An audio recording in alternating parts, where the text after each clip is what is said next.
Dr. Umi adalah keynote speaker yang pertama akan membawakan materi ya.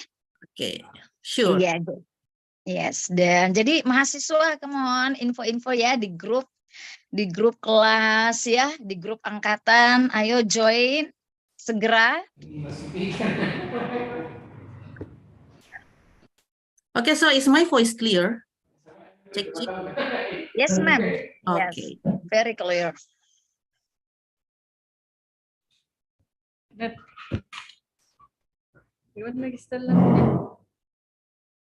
So Actually, I need the virtual background. Could you send me in chat box virtual background of this one? I'm interested to use this one.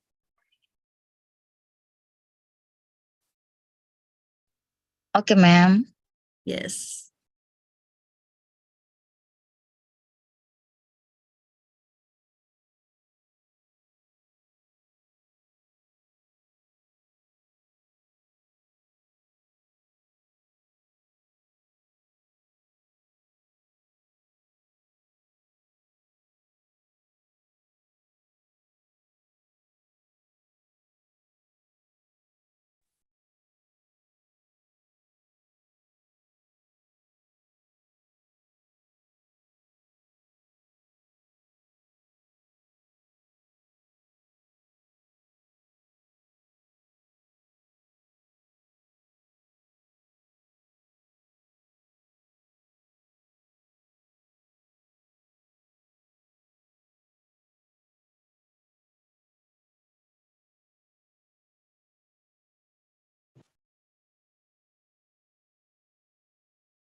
Ibu Silvani, mohon izin.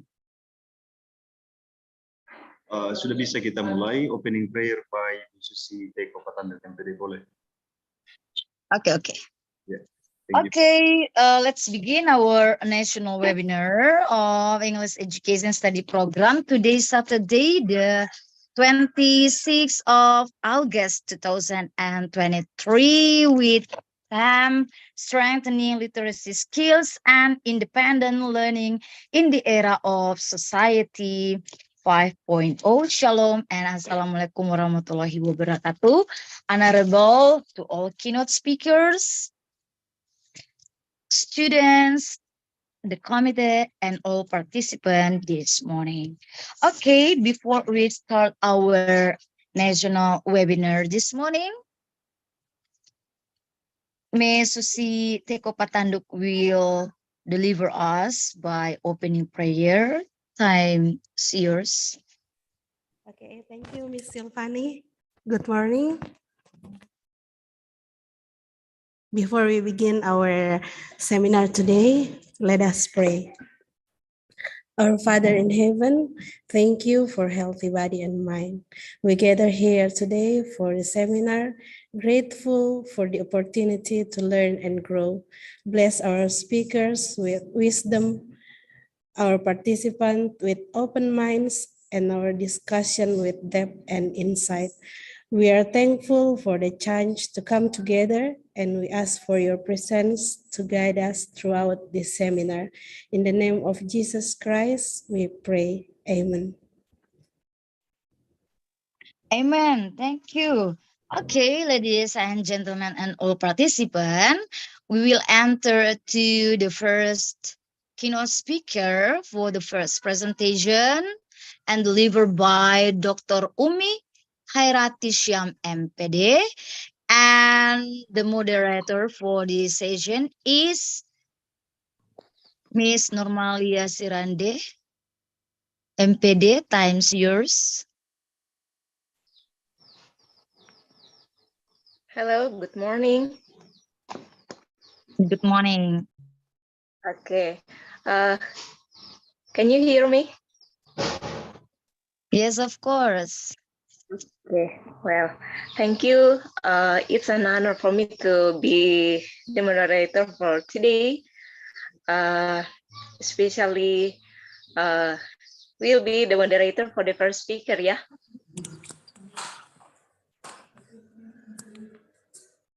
Okay. Good morning, ladies and gentlemen. Today we are going to continue our third national webinar of PBI Uki Toraja. And then as the first speaker for our keynote speaker for today will be delivered by Dr. Khairati Syam.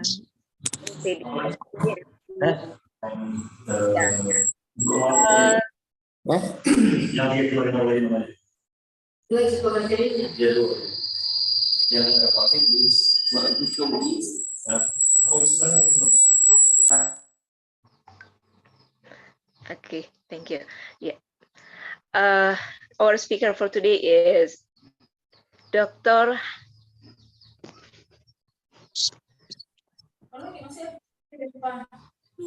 Umi Khairati Syam, SPD MPD. Yeah, as you know, Miss Ibu Umi, yeah, we always call Ibu Umi. Have you been in this room, ma'am? Yes, ma'am. Yes. Hi. I'm in. Nice to meet you Nice to meet you again. too, Ibu Normalia. Yeah. Glad to see Okay. you. Yeah. For this morning, we are going to listen to the presentation that will be delivered by Ibu Umi. And then, yeah, I think I need to introduce a little bit about Ibu Umi to all the participants of this webinar. Okay, please let me introduce a little bit about her. Yeah, from her education, she has been graduated from Unismu Makassar for the undergraduate program, and then for the master degree, she was graduated from Universitas Negeri Makassar, and the last she got her doctor from Universitas Negeri Makassar also. Yeah. Now she is still the chairman of the English study program of Unismu. Yeah. And then she is active in doing research and also teaching and some academic activity in Unismu. Well, for this chance, I think it is a very nice chance for us to have Dr. Umi that will deliver the presentation for us today. Yeah, I think that's about a short introduction about Ibu Umi. And then for this session, we have 45 minutes, and then we'll be divided into two parts. The first, Ibu Umi will deliver the presentation, and then we'll be continued by question and answer session.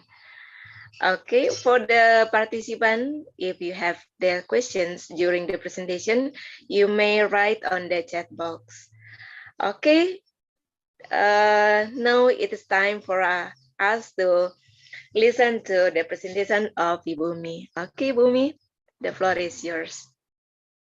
Okay, thank you so much, Ibu Normalia, for the chance given to me. Okay, so before starting this webinar, I would like to check my voice. Is it clear or not to the participants? Yes, good. Good. Okay, thank you so much. Well, so allow me to share my screen, please.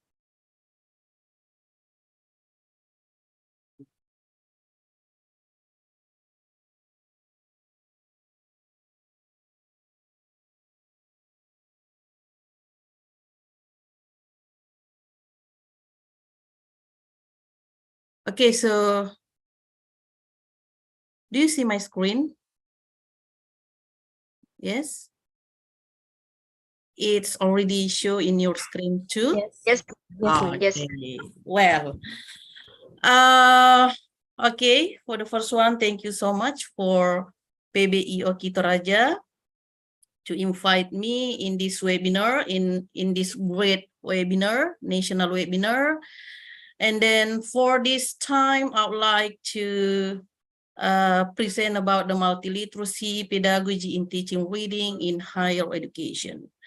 But before starting this one, I would like to invite all participants to type in chat box. So what do you know or what do you think about the literacy skills in one word? Only one word in chat box. You can type right now for literacy skills because our theme is about the literacy. Yeah, or the main theme is about the literacy. So today I would like to explain too about the multiliteracy. So you can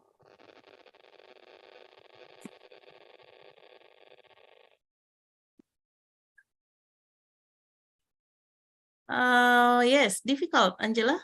This is, how about the others? You can write down in chat box. What do you think? Or what do you know about the literacy? One word, only one word. Hello, I invite you all. Because I think the interaction between us, it's one of the literacy skills, I think. I invite, yes, reading. Bu Susi, thank you so much. Bu Normalia, reading too. Yes. Next one from the students. The students. Only one word. You can type in one word. What do you know about literacy? Because I would like to know your experience about the literacy or multiliteracy. Meaning, yes. Hegi Lantisa Maneng. Thank you. Yes. Once more. Understanding. Discourse. Yes. Good. Okay.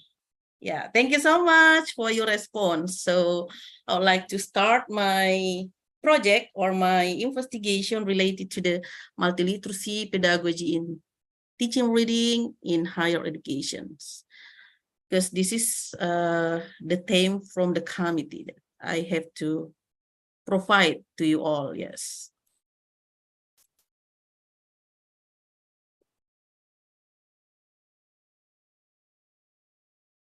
Wait, sorry. Well, because I try to give information about the project or the investigation that I have done related to the multiliteracy. So I provide this one based on the template given to me from the committee. Yeah. So let's start my presentation from the background. Yeah, the background, because this is the result of project or the investigation that I have conducted. Yeah.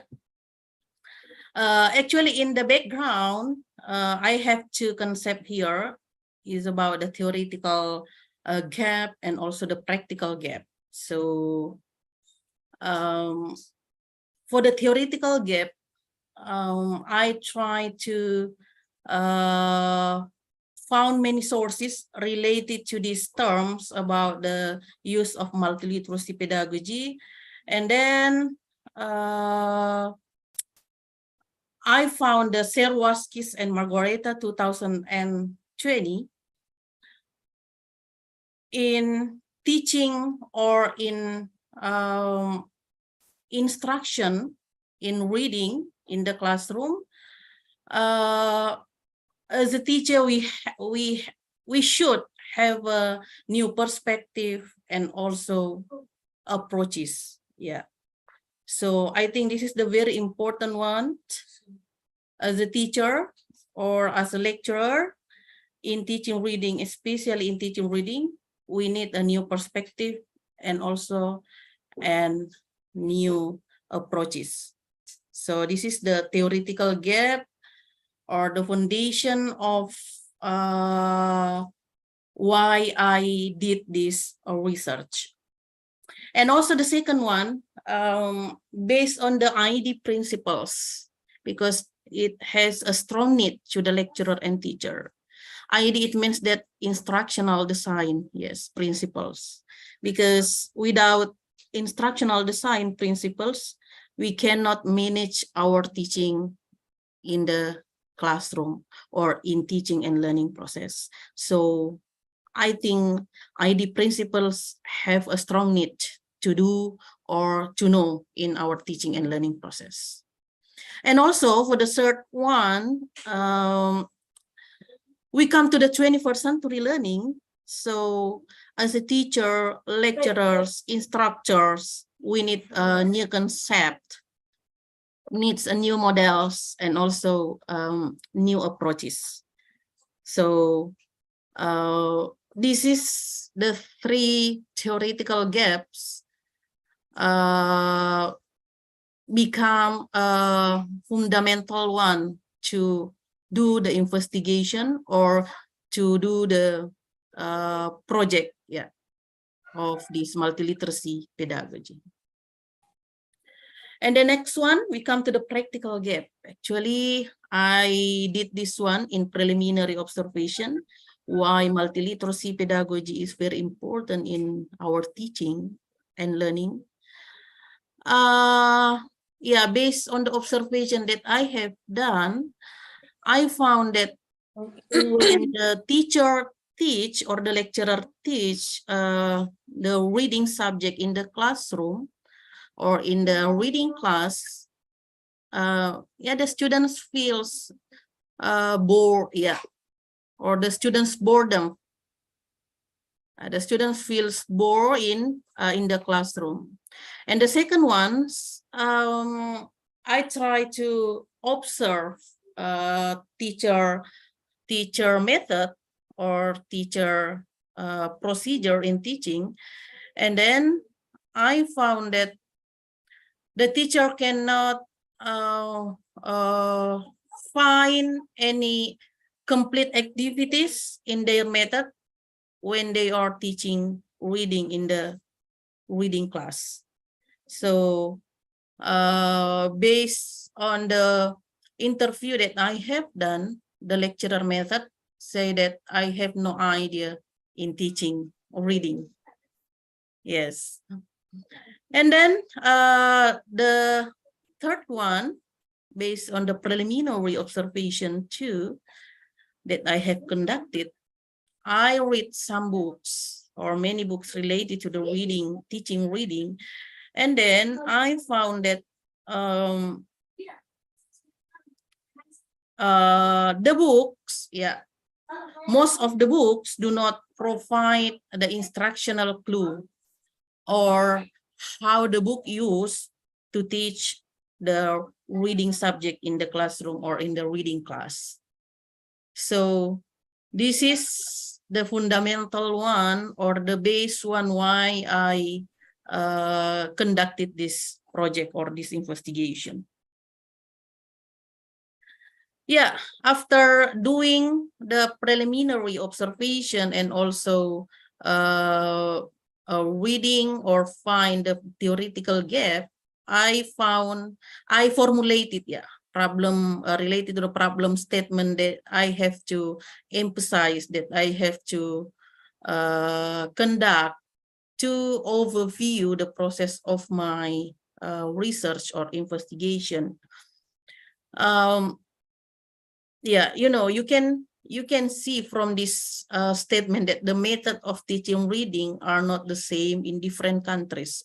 So it depends on the condition and situation of the learners. So based on the Basalama 2013, say that the one of the cause why the teacher failed in teaching and reading process because they cannot apply the complete activities in teaching reading. So this is the main reason why I conducted this research, to improve the quality of the teacher or the lecturer, especially in teaching reading in the classroom.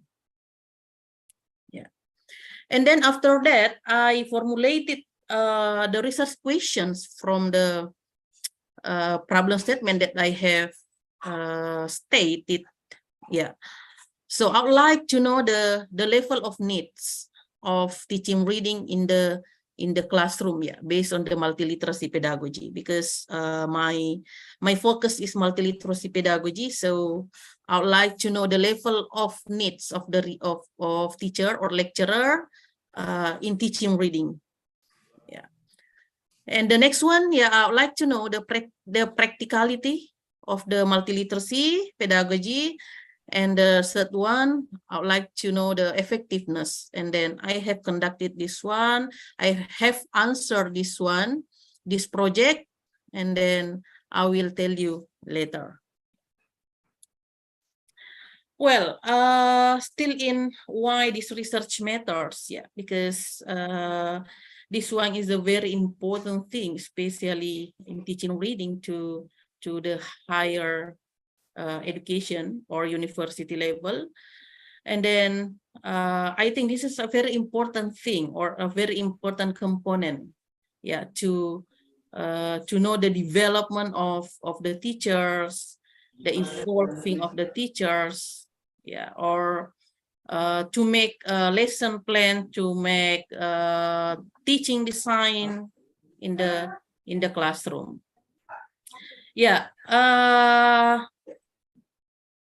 Why this is research? Why research matters? Because I have two fundamental studies is about the ID model and also the multiliteracy pedagogy as a focus of my investigations. So ID model is very important to us because this is the one theory that called instructional system design, or we can say that ISD, and then we cannot we cannot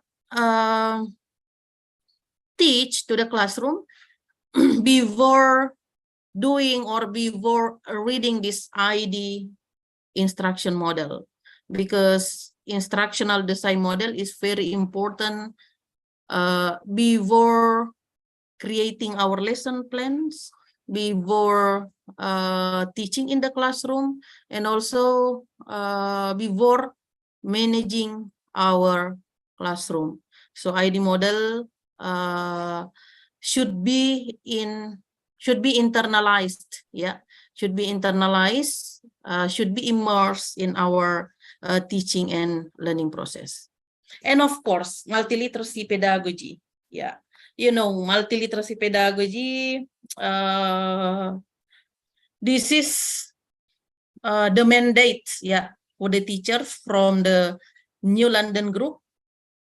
New London Group 1998, because the multiliteracy pedagogy created by 10 scientists or 10 experts in United Kingdom meetings, related to the evolving the literacy skills, and then multimodal skills become a multiliteracy pedagogy.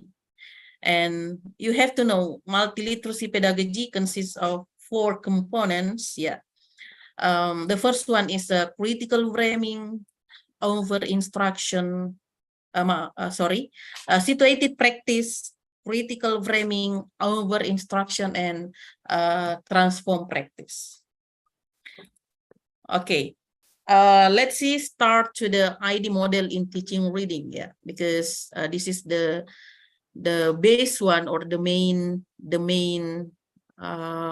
base of our teaching as instructor or as lecturer. Actually, for ID model or instructional design model, described or discussed by Duenger 1987, and then he identifies 3 elements of that ID model that you have to internalize or immerse in your teaching and learning process. But the first one is a mental model of instructor who wishes to share with the learner. And the second one, external experience used to communicate the mental model.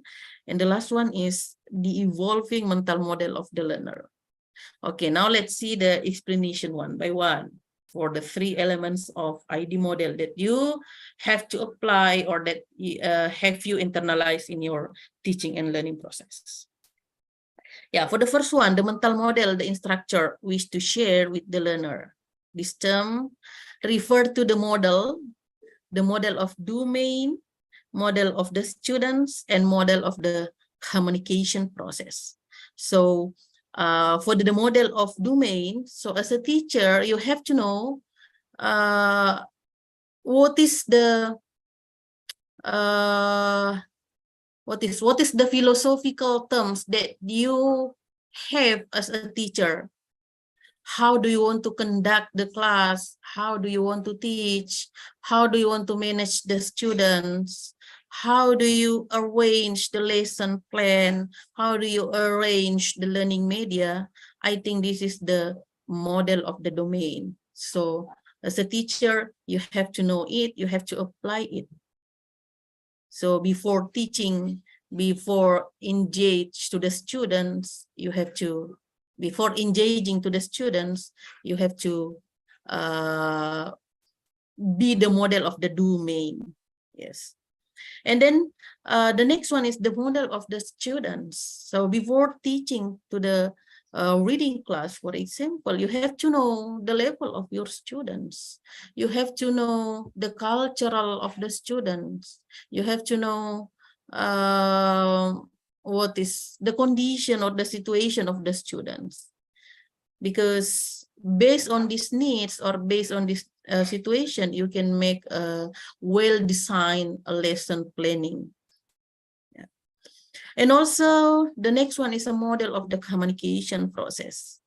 So the model of the communication process of the model of instruction, the model of the teacher talk, students interaction, you have to internalize, you have to feel, because this is important to you to engage your students or scaffold your students in the classroom. For example, in the classroom, for the communication process, you give a clear instruction.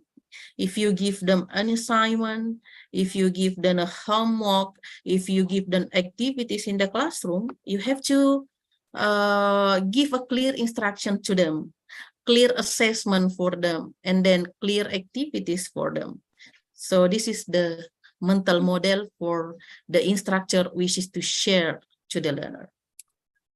Okay, the second mental model that you have to internalize is external experience used to communicate the mental model.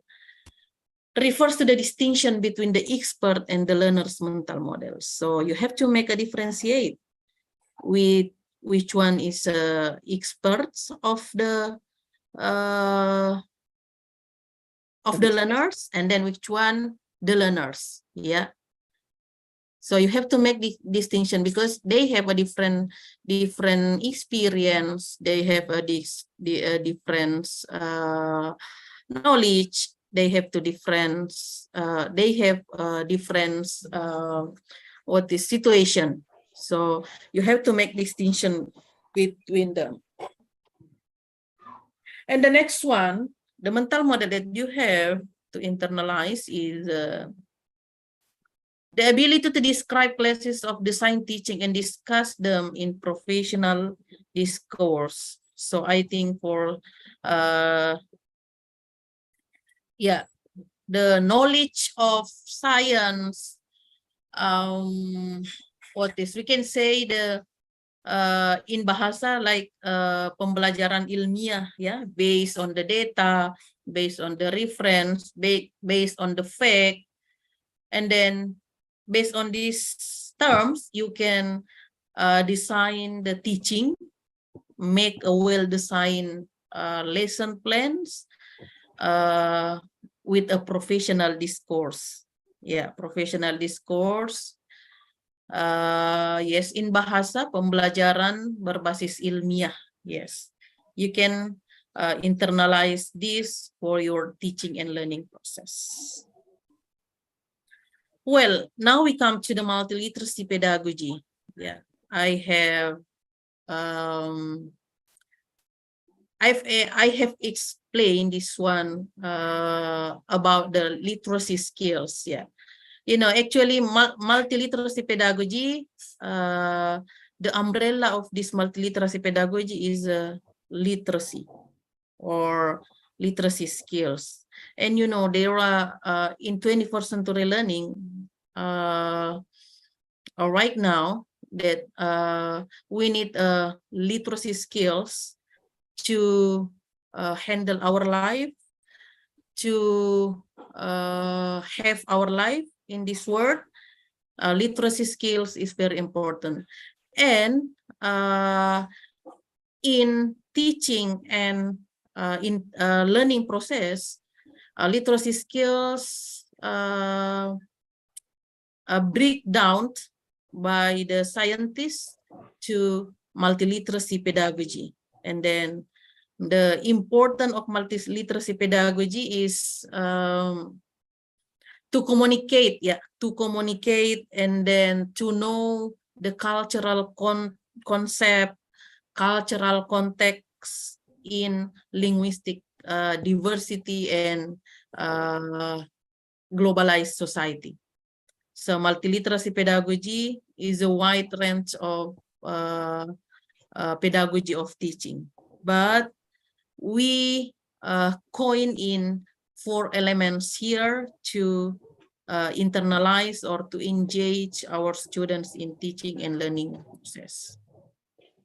Let's see the components that I have explained before. Yeah, is about the situated practice over instruction, critical framing, and transform practice. So this one is a linking hierarchies. Yeah, if you want to do the over instruction, you have to do first the situated practice, and then if you want to do the critical framing, you can do the situated practice and over instruction, and then for transform practice, you do first situated practice over instruction, critical framing, to transform or to transfer their knowledge. Yeah, so this is the linking hierarchies, yeah, of pedagogy. So you can use this one in macro skills of English or other subject that you want to teach. Yeah, I use this for teaching reading because my investigation about the teaching reading, so I use this one. But multiliteracy pedagogy can be in all subject that you want to teach or that you want to design. Yeah. Okay, let's see situated practice actually. What is the main base or the main focus of situated practice? Yeah. If you see this text, yeah, allow learning in authentic situation with practical application, promotes in the focus on mastery, immersion, and collaboration. But the simple explanation of situated practice is you have to engage your students with their previous experience. So teach them by engaging their experience in teaching and learning process. So this is the simple one of situated practice. And also for over instruction, yeah, over instruction, it means that how you as a teacher can scaffold them or encourage them in doing a critical understanding about the material that you deliver to them. Yeah, so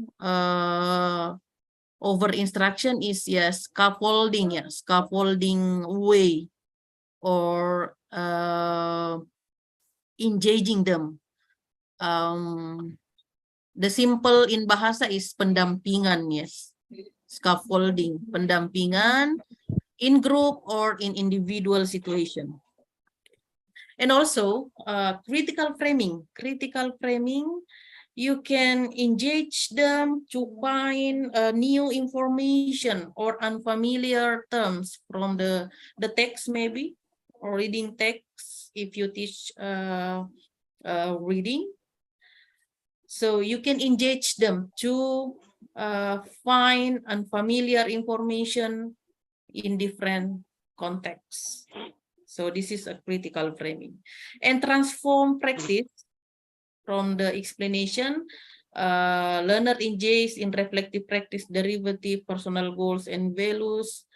But the simple one for transform practice, it means that how do you instruct them to present their creation in different way. This is the emphasis of these terms of transform practice. So you can lead them to present in different way. Yes. Okay, this is the brief explanation of multiliteracy pedagogy by Kopp and Kalansis. Yes, and then you can internalize this one in your teaching and learning process. Yeah. Kopp and Kalansis is an expert. Yeah. They are the expert of multiliteracy pedagogy. Yeah. Okay, let's see. The simple one, situated practice, refers to the experiencing that, like I explained before. Yeah, explain. And then if you want to apply this one, you can use the two indicators by the last column is the noun and the new. Yes, the noun and the new. If the noun, you can engage the students to reflect, yeah, to make reflection about their experience, previous experience that I have explained before, their interests and their perspective. You can invite them to do it. Yeah. And also the second indicators for experiencing is the new.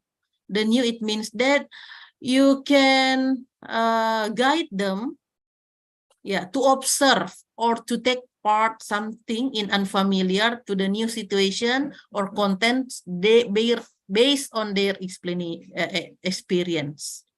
So this is the two indicators of learning by design in situated practice that you can apply, and then you can break down into many activities, many procedure of teaching based on the standardized that you have made. And then over instruction here refers to the conceptualizing, and then the indicators of conceptualizing is by naming and then with the theory. So you can guide them, you can instruct them or engage them to organize or categorize or classify the thing that you deliver to them. Yeah, because mental model of conceptualizing is very important in our teaching and learning process. And the next with the theory. Yeah, so you can engage them to make a concept map, yeah, or the theoretical maps about the material that you deliver. And then for critical framing refers to analyzing, yeah, refers to the analyzing, because analyzing here consists of functionally, critically. So you can engage them to think critically. So you ask them to have a critical thinking analysis or higher order thinking. Yeah, because 21st century learning should be the student should scaffold or engage them to have a critical thinking ways and also a higher order thinking. And also for the last one is transform practice. Transform practice refers to the applying, and then the indicators of this one is appropriately and also creatively. And then you can engage them to apply, to create a new design or new learning in the real situation, real world situation. And creatively, you can engage them to present, to make something innovative and creative one, and then they will transfer or they will communicate, they will present in different contexts or different way. Okay. Okay, because this is the investigation or the result of the research, so I did this one by using research and development method, and also the design of EDR designed by Van den Akker, or educational design research. Yeah. And then data collection procedure, I use questionnaire and experimental design. And then for data analysis, I use Gani's theory, yeah, to analyze my data, and also Greb theories in 1991. Yeah.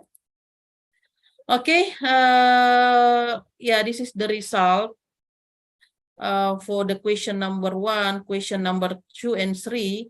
The level of needs, yeah, very important. And then the level of using creative reading instruction. Yeah, the result of the study. The teacher seldom, yeah, or never use this pedagogy, multiliteracy pedagogy. And also based on the effectiveness, yeah, the students say that it's very interesting one to apply in the classroom. Okay. Yeah, and then the conclusion is for research question number 1, 2, and 3, we can say that the research question number 1, the level of instruction, especially in teaching reading, I think multiliteracy pedagogy is very important to apply in the classroom, because have a creative activities, innovative activities, and yeah, innovative activities to apply in the classroom. And then the practice of this one can be categorized as a very good. And then for research question number 3, the effectiveness of this one, this is very effective or accepted based on that. Okay, thank you so much for listening. So we come to the discussion. I give back to the moderator. Thank you so much. Okay, thank you so much, Ibu Umi. Yeah, what a grateful moment for your speaker for today.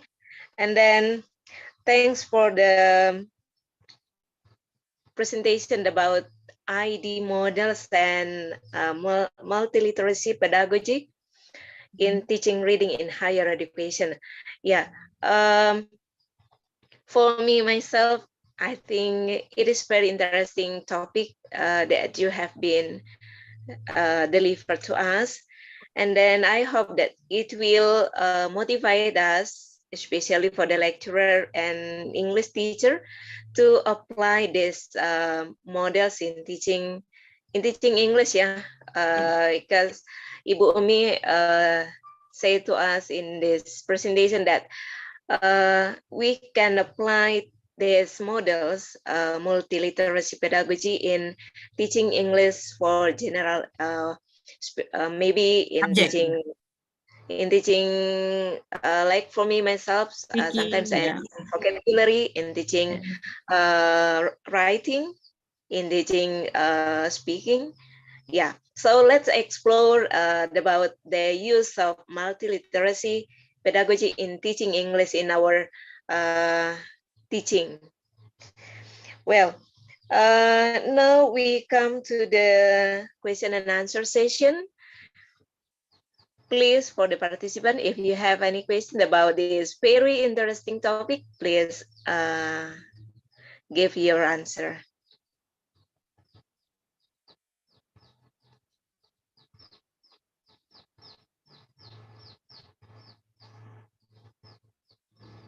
Okay, Yeah. Angela. Yeah. Please. Hold on, Miss. My son is crying. Okay.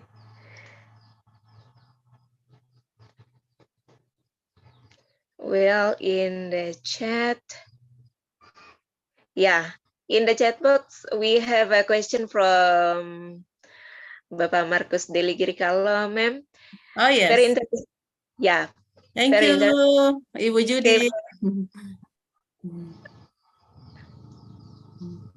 My question is, could you please to elaborate on how can educators track students'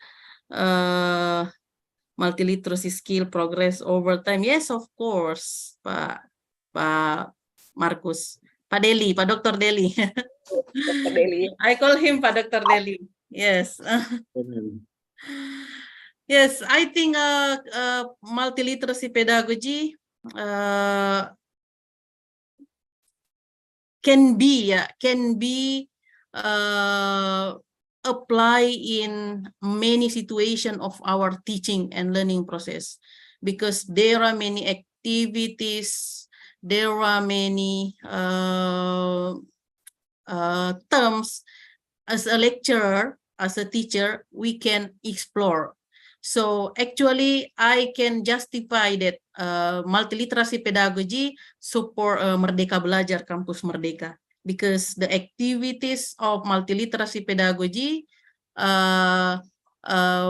become a role model, become a role model for Merdeka Belajar or MBKM, supported by Ministry of Education. And also this one support, we can elaborate with differentiated learning explained by Pak Kus yesterday. Yes, because multiliteracy pedagogy is a new design or the new concept from New London Group to elaborate this one in all situation of learning, in social context and also in diversity context. So I think this is a wide range of literacy skills that you can explore, as a teacher or lecturer. Yes, Pak Marcus, Pak Dr. Deli. Thank you, Memumi. I call Memumi, as people say that Dr. Umi. Thank you, ma'am. Yeah. Any else? Yeah. Any other question, please? From the chat box that you have typed just now, literacy is about the meaning. Siapa ini? Bu Hegi Lanti Samaneng. Okay, maybe you can elaborate this one. Yeah, meaning. I think yes, because meaning is related to the multimodal activities. Multimodal activities support multiliteracy pedagogy. And also ada Herlita Paluan. Yeah, about understanding. Yes, of course. Because multiliteracy pedagogy need comprehension, need understanding to explore many situations in social context, in diversity context, in our teaching and learning in the classroom. So all fields or idea about the literacy, all right. Yeah, from Ibu Susi, Ibu Normalia, Ibu Hegi, Dinda Hegi ya, mahasiswa ya, and Herlita Paluan is a right one, correct one, because the area of multiliteracy is about meaning or multimodal. Meaning can be named by multimodal activities in the classroom. Yeah, and also understanding is one of the multimodal activities in the classroom.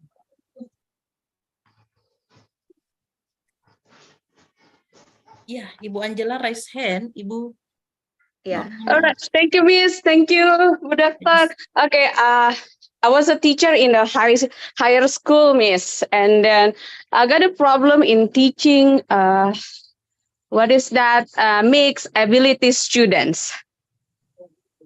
So how could we apply all the skills, the model which is the suitable model for teaching mixed ability students, Miss? Okay, Disabilities, do you mean? mixed ability, Miss. Mixed ability. Yeah, mixed. Yeah. So another students, they're really good, and then the other one is so, and then the rest are they are really poor. Okay. Like that. Thank you, Miss. Okay, thank you so much, Ibu Angela. The question, Ibu Angela, is related to the question of Herlita Paluan about the relationship between multiliteracy pedagogy in teaching, reading, and technology. So I'll try to elaborate this one to answer these questions. Okay. Yeah, Ibu Angela, the situation of the classroom that you face, maybe about the mixed ability. I think this model we can apply or we can immerse in all situations. Yeah, and then by connecting with others models. For example, if you have a student a mixed ability, do you mean is a different level of knowledge? Is it right? Yeah, different. Yes, Yeah. that's what I mean, Miss. Okay, so they Yes. got different knowledge about English. Some is really good, and the others are really poor. Yes, different knowledge, the level of knowledge. Yeah.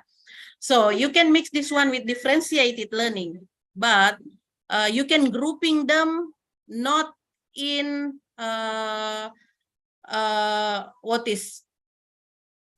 not in mix, but based on their level. For example, the students have a level A, have a level B, have a level C. So you have to prepare a material. You have to prepare a choice for them, which one based on their level. For example, if you prepare a reading text, 3 reading texts, because you have investigated your students with level A, B, C based on the psychological test, and then you can prepare different materials for them. Different material, it means that the choice of materials. Yeah, so this one support by differentiated learning. Yeah, but the consequence of this one, it needs more time to apply this one. Ya, kan tidak ada yang sempurna namanya model ya. But you can try it. You can try it in your classroom. You can categorize your students based on the diagnostic text. Ya, diagnostic text is mean that tes awal to know their level of knowledge. Yeah, to know the level of their knowledge. For example, for the reading text, you can give a reading test for them. And then after that, you can divide it based on their level. And then you have to make different materials, yeah. Atau what is election materials, yeah. And then after that, you can apply in different process for them. Scaffold them in different process. Yeah. One more again, this is the cons or the pros and cons based on the Pak Kus said yesterday. In the model, you can find a pros and cons, kekurangan dan kelebihan to apply the model, and then you can investigate or analyze every pros and every cons that you found in the classroom, and then you reflect again. I think this is a part of multiliteracy teaching in the classroom. So do not provide only one material to the students, but you have to make 1-3 materials based on their needs, based on their level. This is the focus of learning, yeah, with different abilities or different knowledge in the classroom. Okay, and the next about the multiliteracy in technology. I think multiliteracy is support the 5.0 era. Yes, because you can connect or ask your students to explore the technology, explore their material by using technology. For example, if you teach them reading text and then you ask them or you instruct them to present in front of the class or in different ways to support transform practice, you can ask them to make their reading to speak, yeah, the information from the reading that they have read by using video and then upload in the social media and etc. I think multiliteracy pedagogy support the all components of 21st century learnings era. So I think it's related. This is answer for Harlita Pandoan. Well, thank you, ma'am. Yes.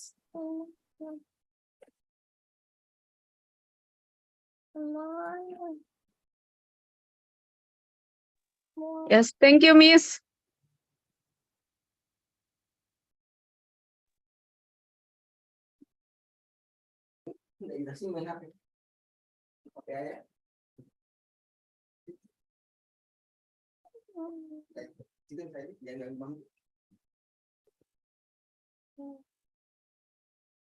Ibu Normila, I cannot hear your voice.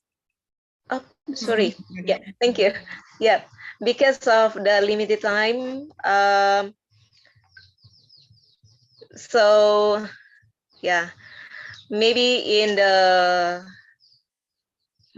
participant, they have some question that are going to be question Ma'am Umi, but because we are limited by time, so for now, let me say thank you so much to Ibu Umi for present the topic about multiliteracy pedagogy in teaching reading, yeah, in higher education. Yeah, I think it is a very, how to say, it is a new insight in teaching English for us.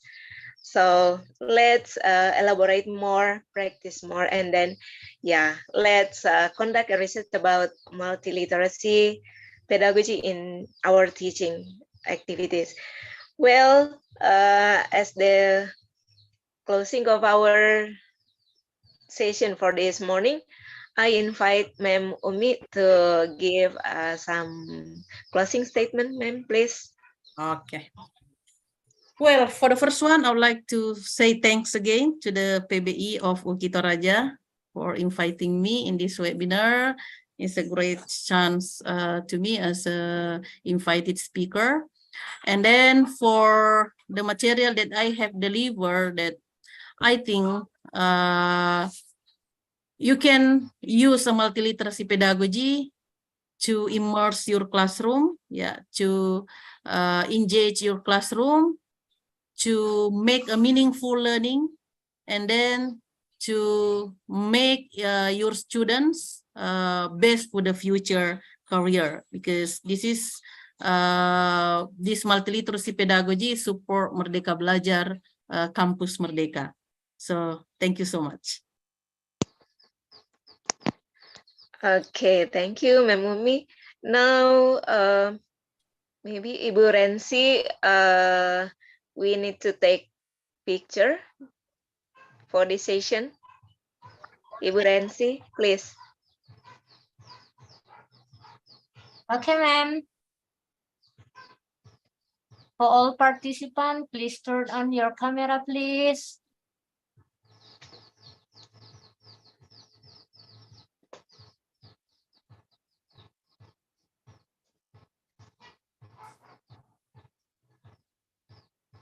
Okay. Finish, ma'am. No. The last Okay. slide.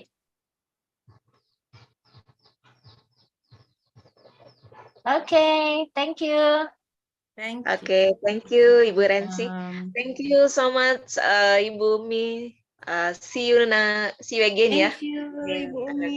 Thank Yeah, you. Bu Thank you so Susi, much. Ma'am Israel, wish you so much. Thank you, Ma'am Umi. See you on business meeting. Yes. Saya tunggu info Pak Deli, Pak Dr. Deli nah. Siap, Ibu Dr. Umi. Oke. Thank you so much, Ma'am. Yeah, sama-sama. Sama-sama Bu, Okay. 10 tahun. Iya Pak. Pak Dr. Charlie. Ya. How are you? Okay, now back to Miss Silvani as the moderator, please. Okay, thank you, Miss Nurmalia. And thank you for Ibu Umi yang selalu bersemangat. Keep spirit and see you on the top.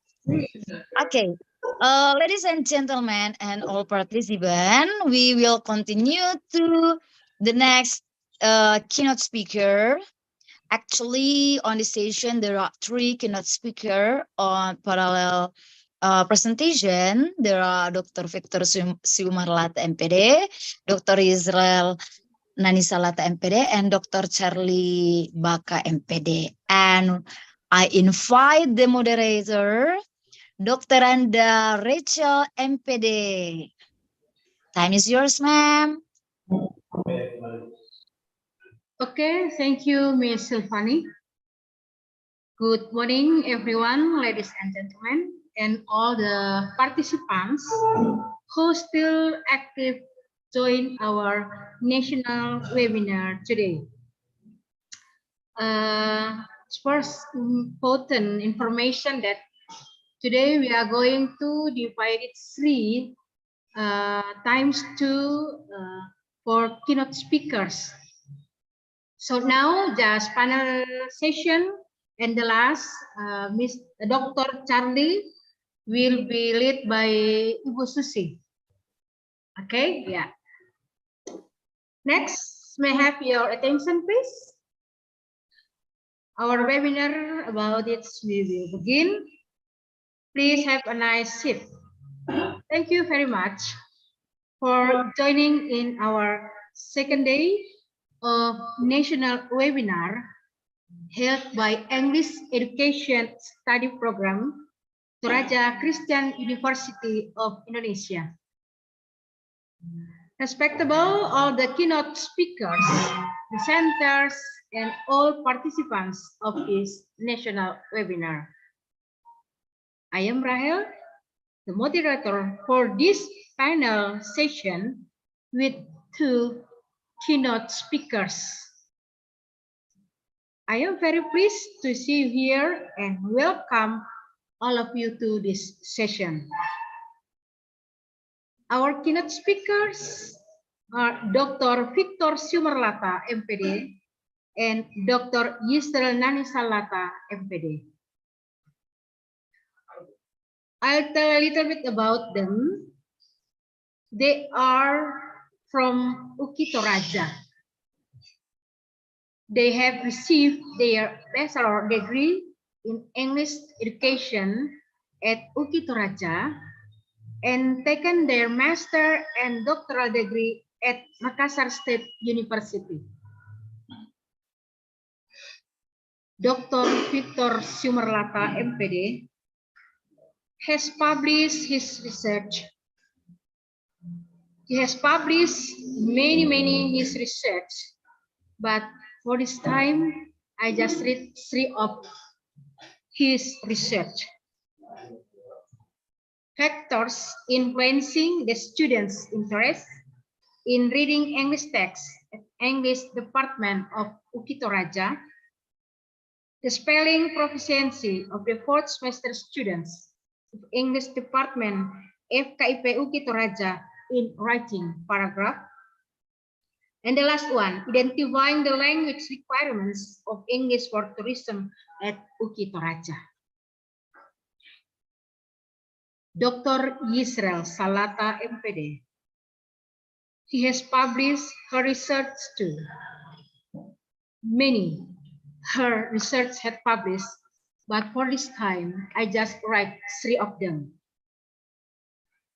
Identifying the language requirements of English for tourism at UKI Toraja. Challenges in teaching English during limited face-to-face learning at SMP Negeri Toraja Utara. And the last one, students' perception toward English debate of English Department of FKIP UKI Toraja. Okay, ladies and gentlemen, all of the participants, before the presentation begins, let me inform how the presentation will be going on. First, they are going to present their presentation. Each of them will have 15 minutes in presenting their. Second, we will have question and answer sessions followed by conclusion. Now, allow me to welcome the first speaker, Dr. Victor Sumarlata, MPD, to deliver his presentation under the title, Incorporating Toraja Local Culture into Writing Materials at UKI Toraja. Okay, Mr. Victor, the floor is yours. 15 minutes.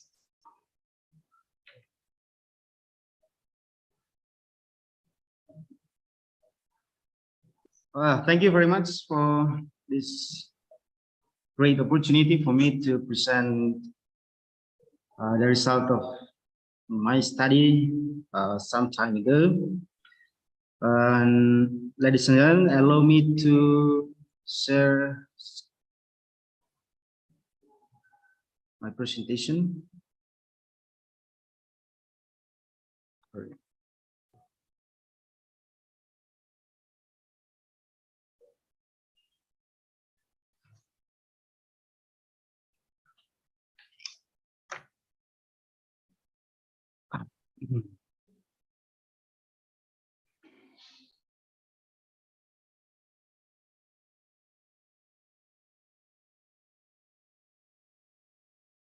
Okay, let me just begin due to the very limited time. So the title of the study that I would like to present is Incorporating Toraja Local Culture into Writing Materials at UKI Toraja.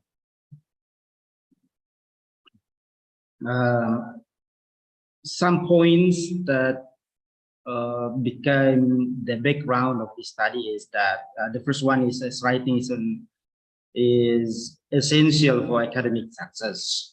As we know that in academic world, writing is one of the most crucial thing that all elements of academic world should deal with, and essay writing is one of them. And it is also obvious that writing requires background knowledge. That means whenever we want to write, the first thing that we have to obtain is the knowledge of what we are going to write. And that's why writing requires background knowledge. The second point to become the background of this research is that essay writing is an obligatory subject, especially in Bukit Raja, and I think in many places, in many universities, essay writing is an obligatory subject. Because this is an obligatory subject, that means especially in Bukit Raja, in English department, Bukit Raja, every single student must pass this subject. And we all know that essay must have at least 3 paragraphs. Starting from writing paragraphs, we have, as stated in the first point, that writing requires background knowledge, starting from composing a paragraph, even a single sentence, and then to become paragraph, and from paragraphs to become essays. Okay, and the reality or that we base here is that the students are not capable enough to produce good piece of writing, especially in the form of an essay. So the third point to become background of the study is that Toraja is well known for its unique culture. Toraja is known by the world via or through its culture. And this is a really good point. This is a really good thing that we can facilitate, we can utilize to help the students in writing. That's why introducing or helping the students realizing or understanding better their own culture will help the students to be able to write better, as well as by introducing or by exposing the culture to students. They will know their own culture. They will know better. They will understand better their own culture. And the next point to become background of the study is the teaching model. Regarding to the phenomenon or the fact in the field that the students are not capable enough to produce good piece of writing, regarding to let's just say limited knowledge of what they are going to write, it is of course a very important thing to find something like strategies or approaches or even model to help the students to improve their writing abilities. So this study is going to investigate integrated local culture into writing model. Here is the cap. Evan Gagnon-Briggs and Wagner explain about the principle of emerging in providing materials. First, more innovative and objective, more likely the greater portion of the material must be developed. The innovative, the objectives, the greater portion of the material must be developed.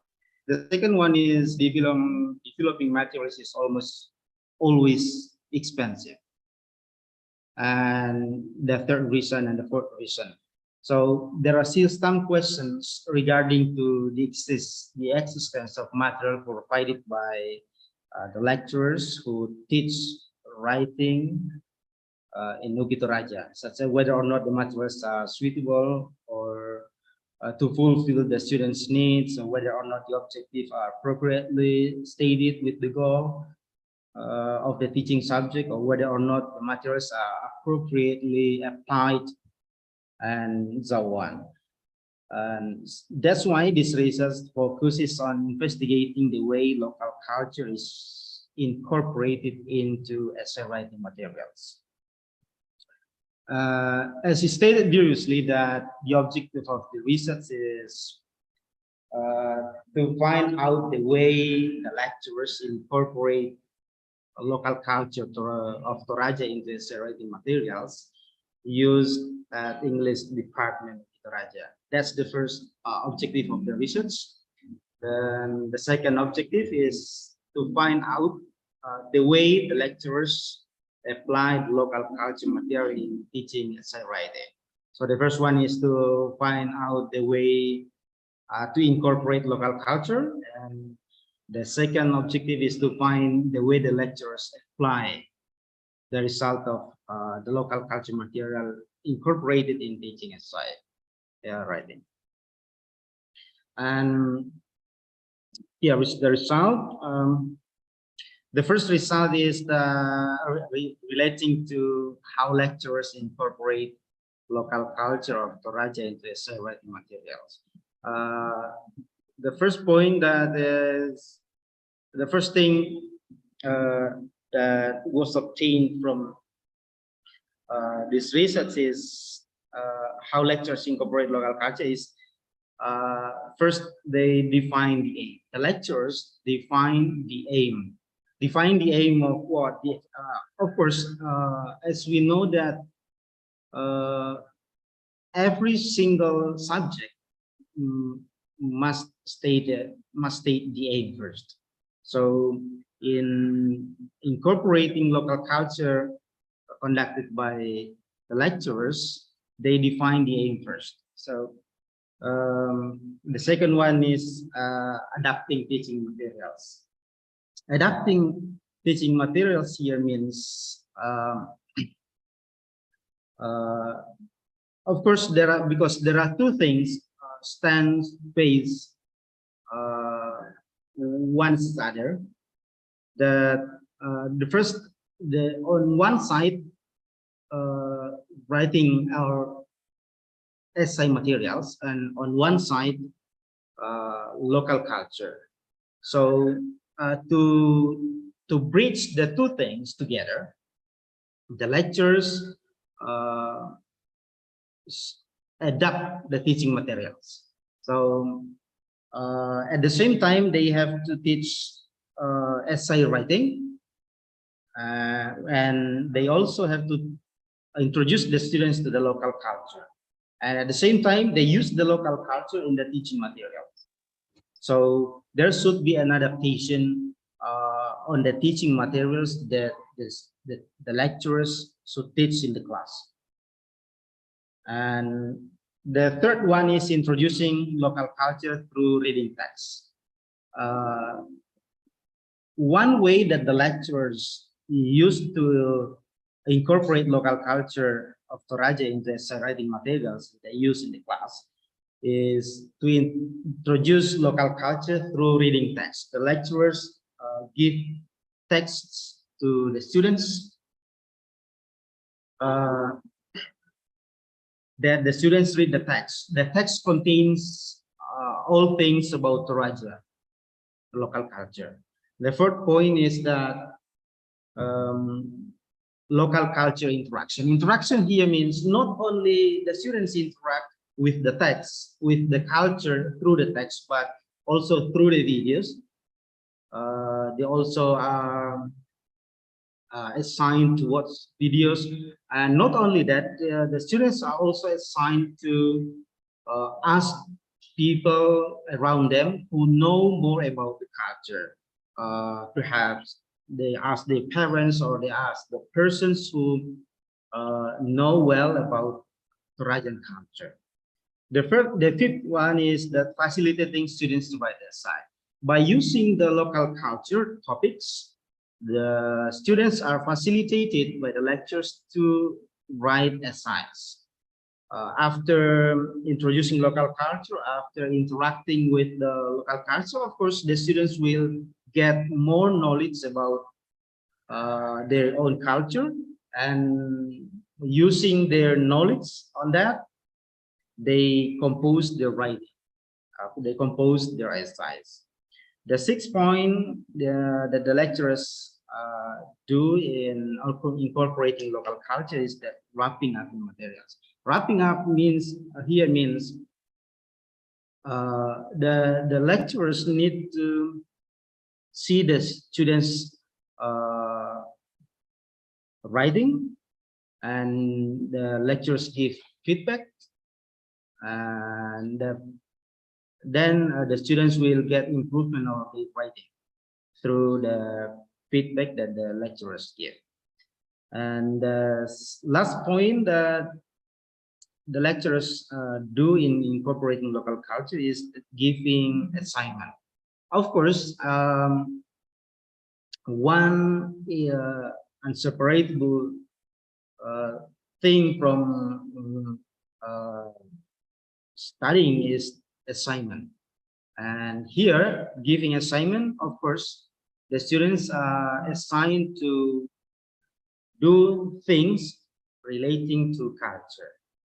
The second result of this research is that the lecturer strategy in applying local culture material in teaching essay writing. The first strategy used by the lecturer is preparing different teaching materials, and the second one is assigning the students to do self-study, of course, lecturing in general, lecturing, and the fourth, giving feedbacks and summarizing. So as it is explained previously, that the students, the teachers or the lecturers give feedbacks and summarizing and giving extra time on assignment.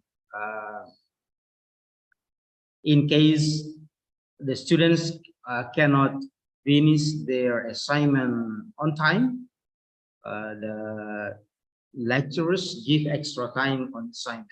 This is one of the strategies used by the lecturers in applying local culture materials in writing. And from the two results, it was found out something interesting here called integrated local culture essay writing model.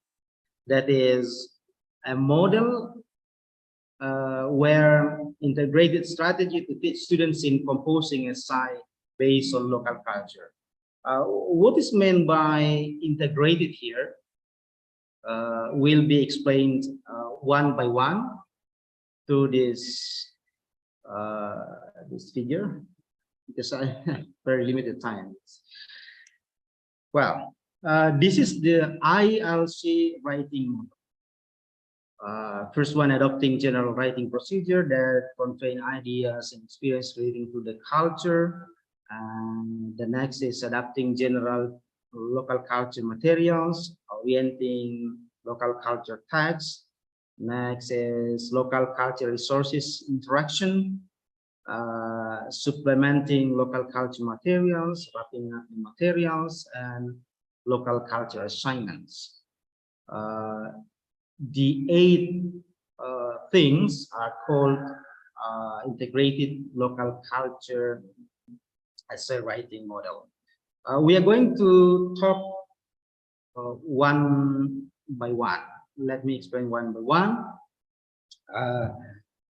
The first thing of ILC model is general writing procedure. This is about the application of general writing procedure to local culture writing. There, of course, there must be general writing procedure first, but lecturers in this way, lecturers adopting general writing procedure to assist the students to understand first what they are going to do before writing an essay with local culture. So starting from the general writing procedure, They adopt the way, they adopt the procedures to compose their writing through local culture. The second one is facilitating the students to convey ideas and experiences relating to culture. The purpose is to make it easier for students to write. It will be easier for the students to write, as it was explained previously, that whenever we know what we are going to write, it will be a bit easier for us to put our thoughts or our ideas in the writing form. The students write their own and develop their writing skills because they will be writing about their experiences, what they see every day in their life, their culture. They will be writing about their customs, and that's all are called culture. So the students are facilitated to convey their ideas, to convey their experiences relating to their own culture. The third one is adopting general to local culture materials. Including local culture general teaching materials means changing the teaching materials to reflect local culture. So there is a changing here to reflect local culture while creating essay writing. One of the crucial issues is that the lecturers should pay attention to the choice of proper topics. So the lecturers should choose the proper topics for different terms or for different forms of essays, because it is obvious that from one topic of local culture, we cannot write all types of essays. As we know that essays, there are many types of essays. So the very important point that the lecturers pay attention here is to choose the proper topic that they can use to write certain types of essays. The next is that orienting local culture text. This means introducing local culture to students by reading texts containing local culture. The argument centers. Professor, 1 minute more. Yeah, thank you. The argument centers on how lecturers instill local culture in students' mind by assigning them to read texts. That's what means orientation. Interaction. The next is interaction with local cultural resources. This would help students produce better essay writing by using local cultural elements. It is believed that text interaction is especially tough for students since limited resources. So, besides reading text as the resource, students are also assigned to interact with other sources, such as people who know better about Torajan culture or watching video about that. The next is essay production of local culture. Students are directed to write an essay based on information, the article or videos they watch. Of course, the students will get information from the article, from the reading text they read, from the videos they watch, from the people they ask. Students then are directed to produce as a writing. Two more points. Wrapping up local materials. That means finishing the materials on local cultures by providing feedback on the students' writing. Lecturers provide feedback. Of course, feedback is truly important and useful for the students to improve their writing. And the last point is that local culture assignment. The assignment given to students are about local culture, of course. The purpose of assigning homework to the students is to assess how far they comprehend the subject. So by assigning the students to write more about their local culture, it is expected that they will improve their ability in writing, in producing essays. And then we come to the conclusion. The IELC writing model is taken from the best practices of lecturers at UGI Toraja by incorporating local culture. This study introduces a new model to teach essay writing in higher education. Thank you very much. Back to the moderator.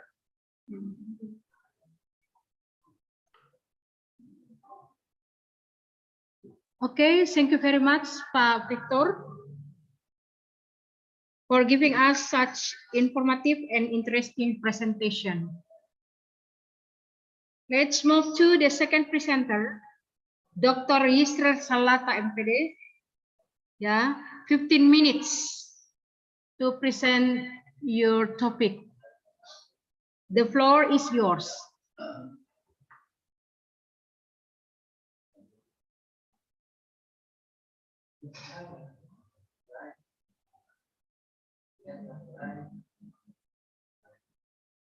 Yusril, your voice.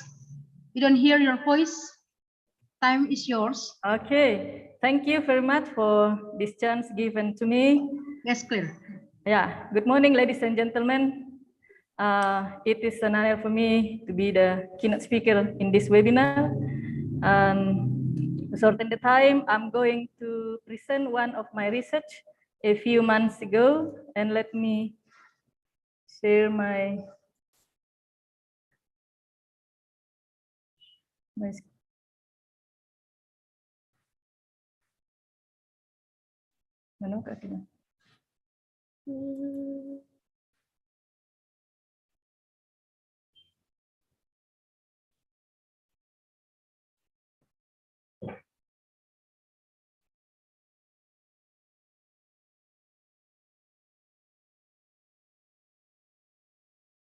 excuse me, there's a problem in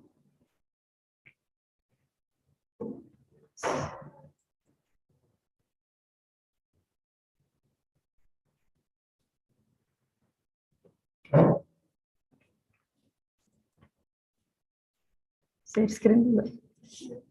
Ya. Oke.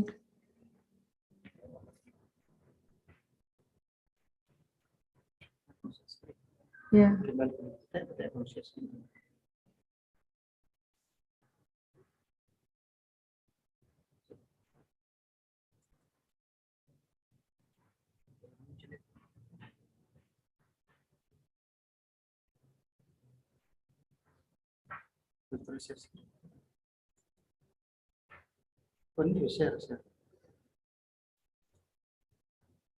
Okay.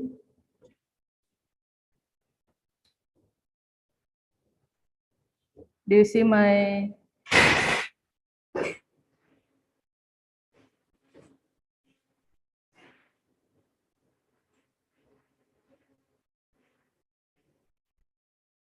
okay? This is the topic that I'm going to present today. It's about teaching strategies in English for tourism at UGI Toraja as tourism regency.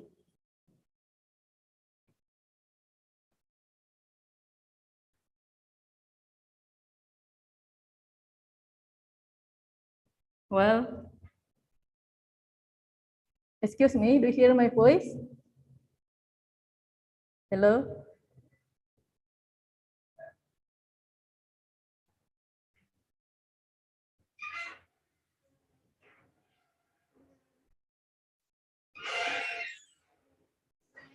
Kenapa mute pula?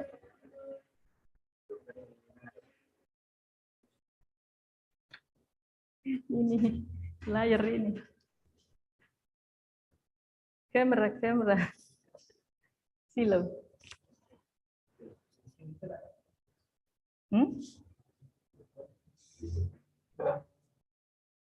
Coba. Oh, silawir.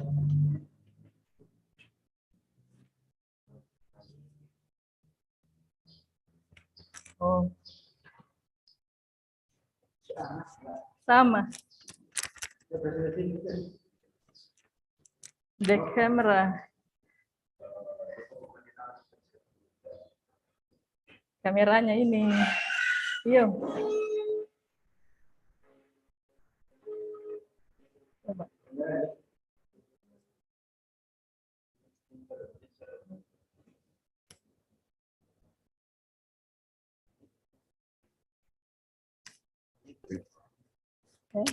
Okay, we will wait Ibu Israel to prepare good background.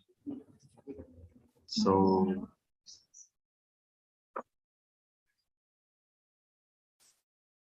okay. Just take it easy, Ibu Israel. And after you have found a good background and ready, you can begin your presentation.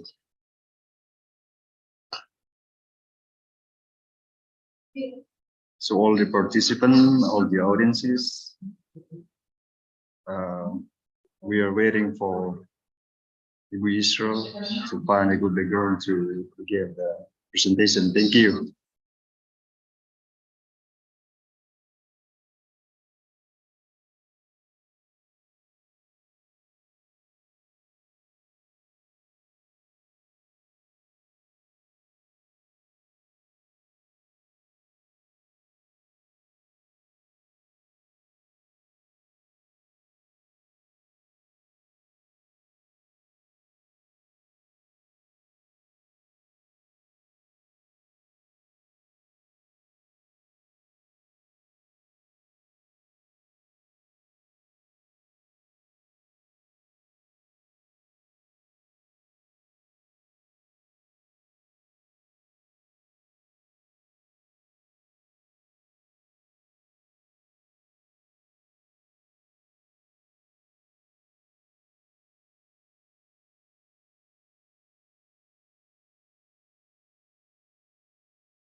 Okay, Ibu Israel, continue present your topic.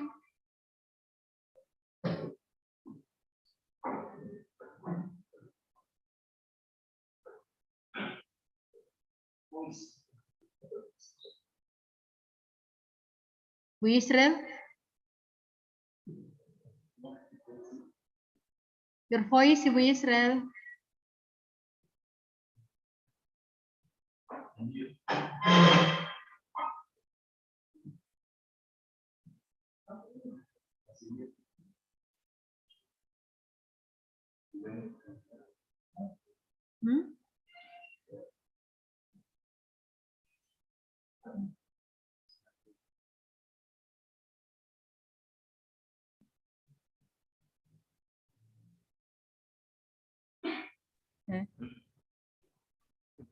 Tapi materinya tidak stir set. Please. Oke.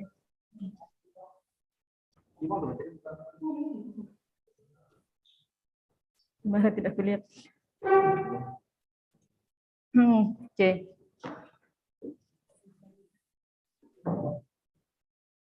Well, I'm going to present this one of my research a few months ago. That's about teaching strategies in EFT or English for Tourism at UKI Toraja as Tourism Regency.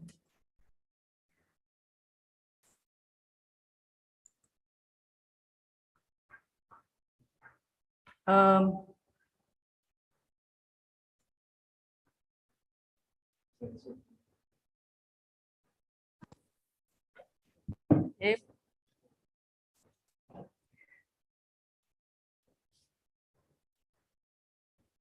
As Welfare 2013 said that Toraja is renowned for its culture, and as we know, as Torajan, all of us, we know that Toraja is one of the regency that makes many people from other countries are so curious to visit this place. So they want to see the uniqueness of Toraja, such as funeral ceremony, and many kind of tourism object and other tourism destination. So by considering to what Hutchinson and Waters 1987 said that learners should be taught based on learner situation, and also stated by Richard said that learners should be taught based on student need. That's why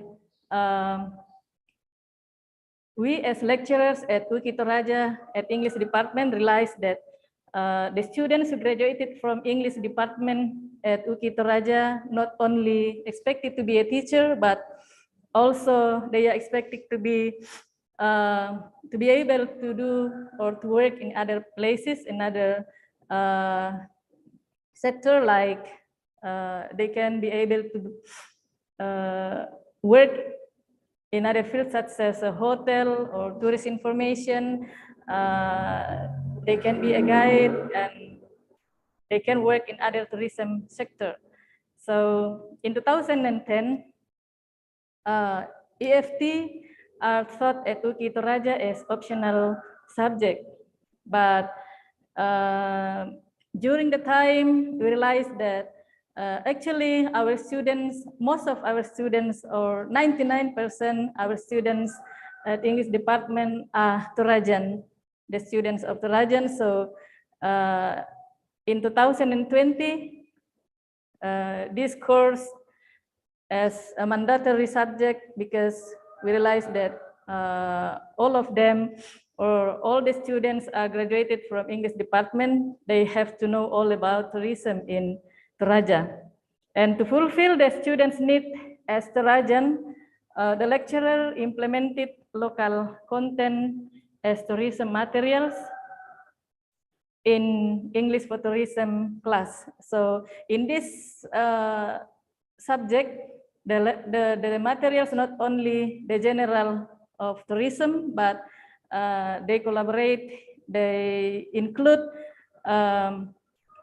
some local content in this material, such as tourism object, funeral ceremony, and some of tourism attraction in Toraja.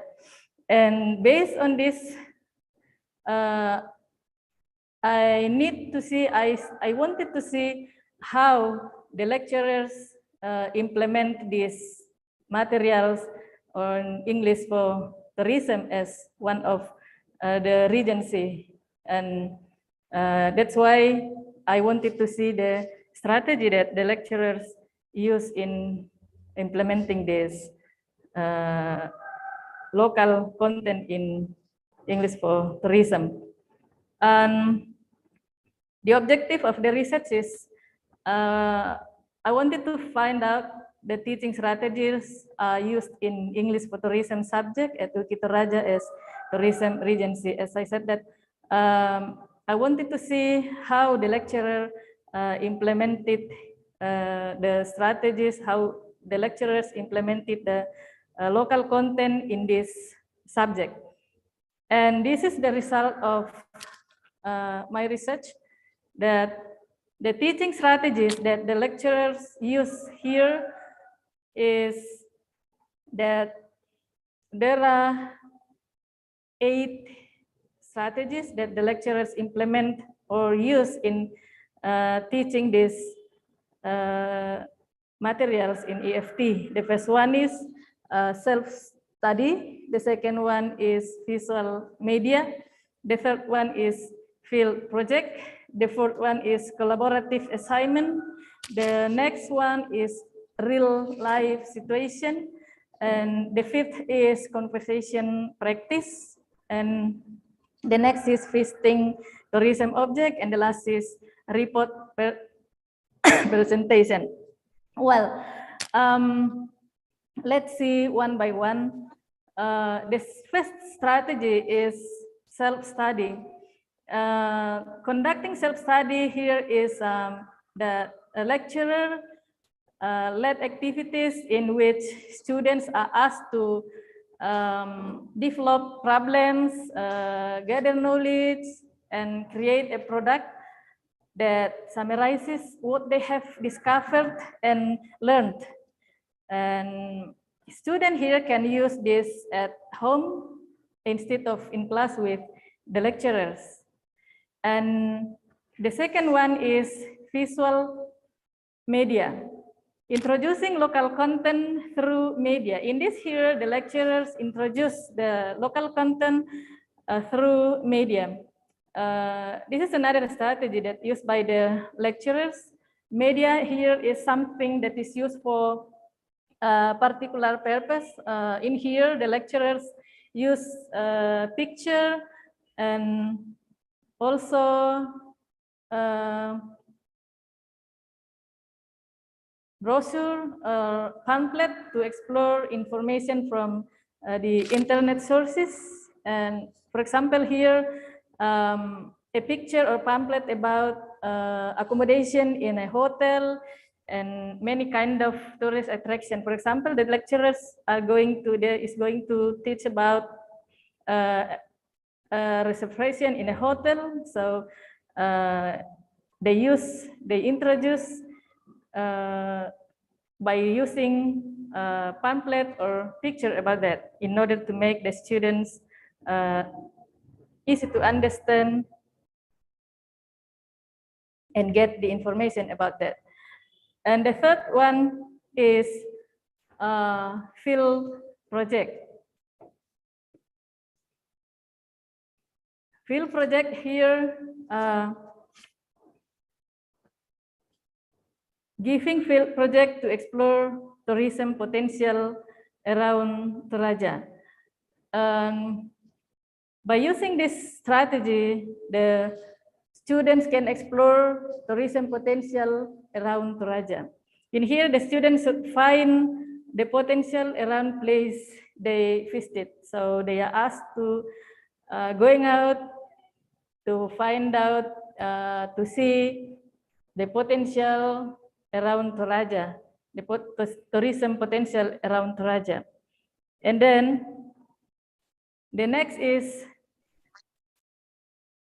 collaborating assignment. The next strategy is collaborating assignment. Collaborating assignment here that the lecturers giving individual and also group assignment to students.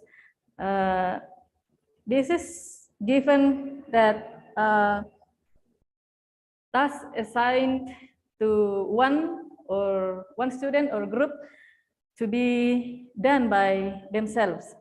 And it can train students how to find the information directly from resources and to keep track of how far the students have progressed in their studies. And in collaborative assignment, also working with one or more peers to gain feedback and share information, working together to complete activities. And the next is real life situation. The fifth strategy here is real life situation. Creating real life situation here can explore students' experiences, such as hotel, restaurant, tourist information, tourism object. They had the opportunity to feel and learn in that place. So they are asked, the students asked to visit these places, and they had an opportunity to feel and learn in that place. For example, at a hotel, they can study there, they can learn there how to be a receptionist. This is an example. And many kind of places that they have visited, They have to learn how to be, for example, they visit tourist information. They can study there how to give information to a tourist. And for example, they visit a tourism object. They can study there how to be a guide and how to be receptionist. Oh, well, the next one is conversational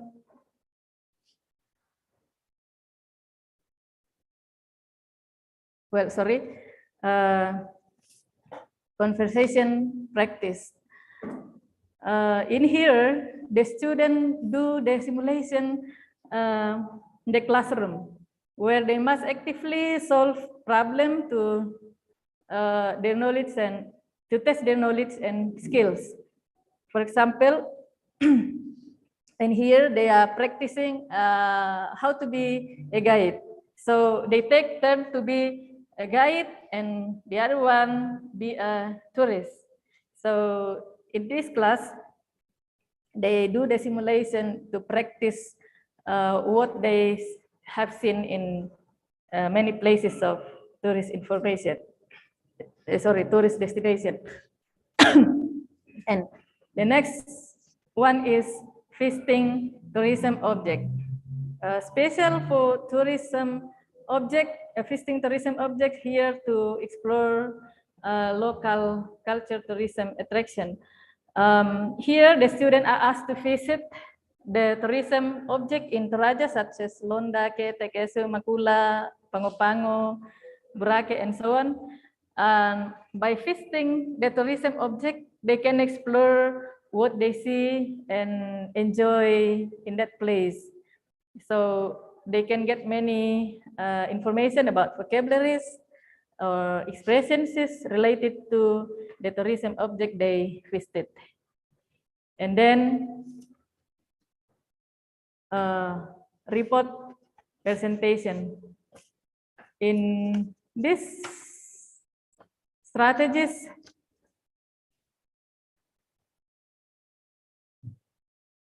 this is a way for one or more presenters or students to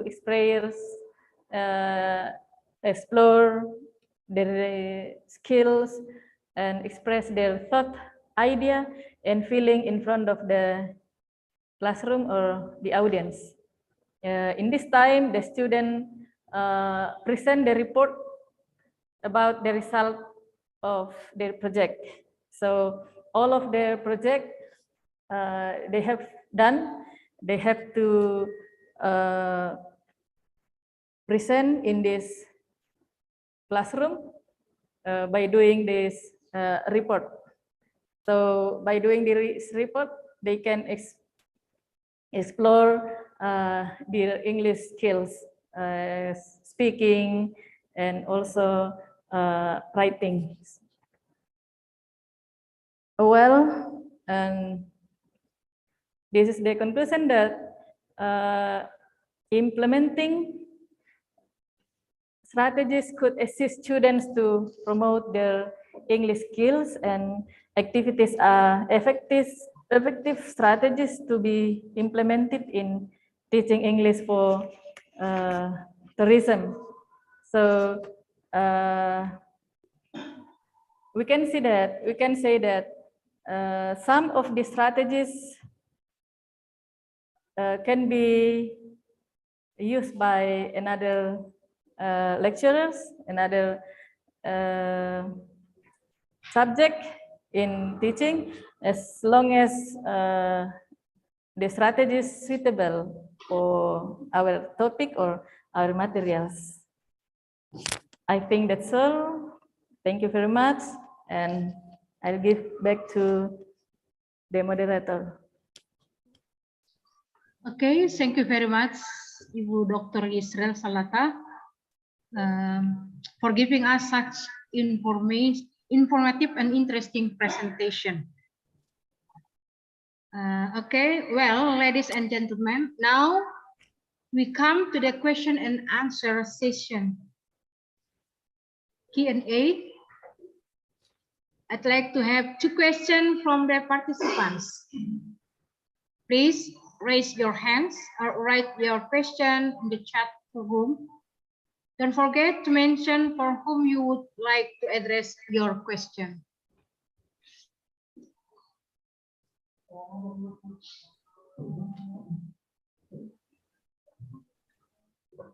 Okay, first question from Dr. Marcus Delegirik Alo to Dr. Victor. Could you please to overview on what are the potential benefits of incorporating local culture elements into the MBKM program in terms of preparing students for their future roles in society? Pak Victor? Oh, yeah, well, Your let me main try to. Yeah. Thank you very much for the question, Dr. Deli. I'd like to try to answer the question in terms of preparing students for their future roles in society, the potential benefits of incorporating local culture into the MBKM program. I think, as I explained previously, that this at the same time instilled the culture to the students. So by knowing and understanding their own culture better, they interact with the culture, they read texts of the culture, ask people of the culture. That means it is probably that they can know better.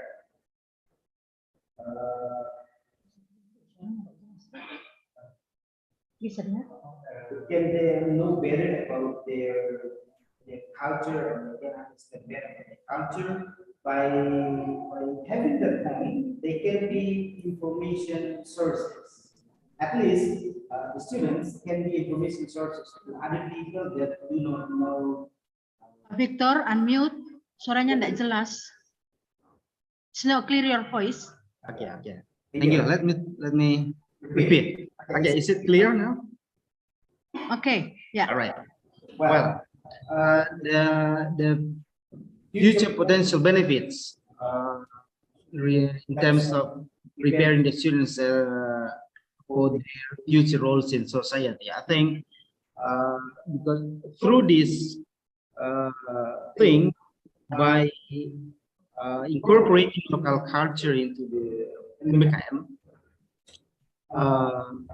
students are instilled information or anything about their own culture, so they can understand and they can know better about their own culture. By this thing, they can be information sources. At least they can be information sources for other people who do not know about Toraja culture. Let me give you an example of instilling the culture into the students. The motive of the carving of Torajan I use in my slide, my PowerPoint presentation, is called Pa Tanduk Rape. It will motivate the students to know more about the meaning of at least the name of the motive of the carving. By knowing the name, they then will ask about the meaning. So if the students ask about that, they will know about the motive, the meaning of the motive of the carving. That Pak Tanduk Rape symbolizes power, symbolizes wealth, symbolizes courage, and symbolizes wisdom, because Pak Tanduk means horn, Rape means bend down. So just like the horns that bend down, just like the branch of the tree that has a lot of fruits and it bends down. So it symbolizes wealth. It symbolizes wisdom and power. And the second point of the potential benefit is that the Wilbur, by being able to produce good piece of writing about their culture, they can be a promotion channel of Toraja. So there will be more people out there know about Toraja, and they will be more enthusiastic in their own culture and the local wisdom. The local wisdom of Toraja will be reflected through their role in the society as students or as academic people. So the students are expected to think globally, but still act locally. I think those are the potential benefits for the students in terms of, because Dr. Deli is asking about in terms of preparing students to for their future roles in society. Thank you. Thank you, Dr. Victor. Very clear. Thank you. Okay, thank you, Pak Dr. Victor. Who wants to ask for the vote of keynote speakers again?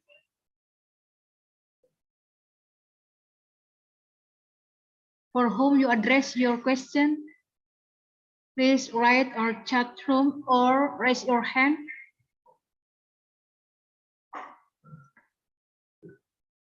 Students, where are you now?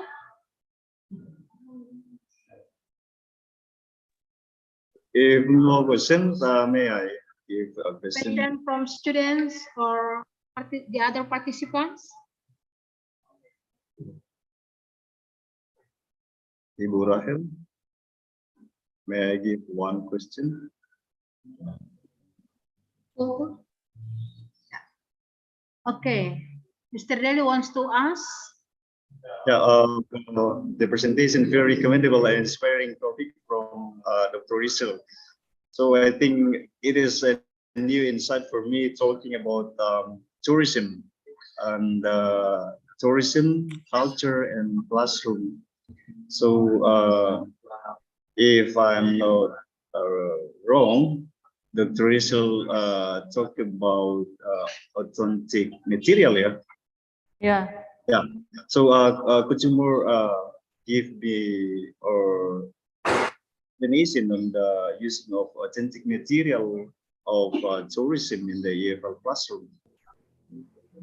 Okay, thank you so much. As I said that the materials, the content of the materials of English department, English for tourism not only refers to tourism, general tourism such as hotel,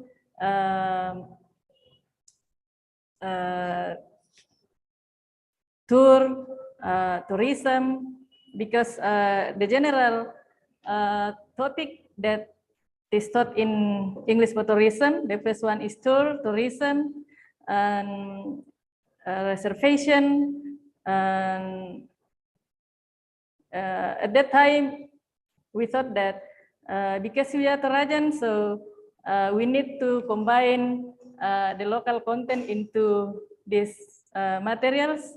So we include the specific ones such as tourism object, funeral ceremony, and other tourism destination in Toraja, because we realized that our students after graduated from this department, they are not only expected to be a teacher, but we are expected that they can be able to do or to work in other sectors such as tourist information, a hotel, tourist destination, tourism object, and etc. So we include the topic into the materials in English for tourism. So besides they know the general about tourism, they also know the specific about tourism in Toraja.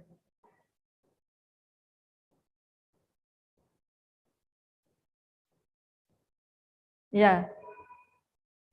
Thank you, Ibu Dr. Yusra. Yeah, welcome, Bapak Dr. Deli. Excuse me. Okay, one question more from Mr. Matius Tandikombo, addressed to Dr. Israel. Okay. Could you please give more explanation how important field project should be done and what's the purpose it's done? Well, thank you very much, Pak Matius. The question that more explanation about how important this field project. Field project is here that the lecturers give the project to the students, and they have to going to the place. For example, they have to visit the tourism potential around Toraja, such as tourism object, and they also going to wedding ceremony, funeral ceremony, Thanksgiving ceremony, many things related to potential tourism potential. And if you ask about the purpose of this, of course, the purpose to do this is by seeing directly, by feeling directly what they see there, what they can get there. It can make them easily to get some knowledge about the information from that place. If we compare by studying only in the classroom, and we just explain, in the funeral ceremony we can see blah blah blah, we can see blah blah blah, you can see blah blah blah. But if we ask the student to visit the place, to visit the funeral ceremony, they can feel, they can see directly. I think it is more effective than just explaining in the classroom. I think so. What about Mr. Matius?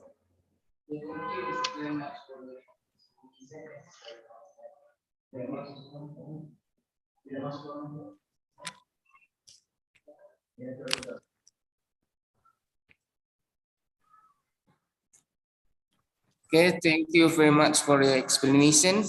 I think I will try to, maybe I can apply these methods in my class. Thank you. Yes, you're welcome. Okay, thank you. We had 3 questions, and both of the keynote speakers have answered. And we hope that next time we will discuss about this topic because our time is up. Okay, well, ladies and gentlemen, we finally come to the end of this panel session. Before I close the session, I'd like to take the conclusion from what the speaker has presented. The first from Dr. Victor Simarplata, MPD. We hope that through local culture, it can improve our lecture students to improve their writing essay. Secondly, from Dr. Yusra Salata, we hope that through this topic can help us to choose the suitable strategy in teaching English. Okay, thank you very much for both of the keynote speakers who have presented their topic today. I'd like to thank the two panel session for keynote speakers for informative and interesting presentation, and all of us, all of participants, for their very active participation. Finally, give rounded applause for our beloved speakers and for you all. Thank you. Thank you. You're welcome. And back this floor to the Master of Ceremony, Miss Silvani. Thank you, Dr. Victor, Dr. Thank you, Rizal. Miss Rachel. Thank you for Mr. Victor and Ma'am Nani Salata. Okay, ladies and gentlemen, and all participants, we move to the next keynote speaker. I think this is the last keynote speaker, Dr. Charlie Baka, MPD. You look so handsome today with blue dress, blazer. Okay, and your moderator is our beautiful lecturer, Ma'am Susi Teko Patandu. Are you ready? Okay, time's yours, Ma'am Susi.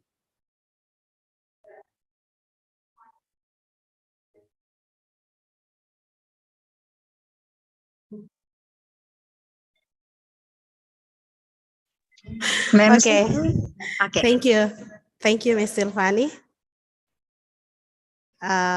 Good morning, ladies and gentlemen. It is a great pleasure and honor to be a moderator of this session featuring our distinguished keynote speaker, Dr. Charlie Baka, MPD, on a topic entitled Task-Based Instruction in Teaching English at Mechanical Engineering in UKI Toraja. Before begin the presentation by Dr. Charlie, let me introduce about him. He's a lecturer of English Education Study Program of UKI Toraja. He finished his undergraduate program from UKI Toraja and graduate and postgraduate program from Universitas Negeri Makassar, or State University of Makassar. Dr. Charlie has conducted several research on English education studies. Throughout this session, I encourage you, all the participants, the students, to engage actively, to listen intently, and to prepare a question about the presentation that will be delivered by Dr. Charlie. And I really hope that we can prepare ourselves to take the knowledge and some informative presentation by Dr. Charlie. We have 45 minutes for this third session, and it includes the presentation and question-answer session. To shorten the time, please join me in extending warm welcome to our keynote speaker, Dr. Charlie. Time is yours. Okay, thank you for the opportunity for me to present my title about task-based instruction in teaching English at Mechanical Engineering in UKI Toraja.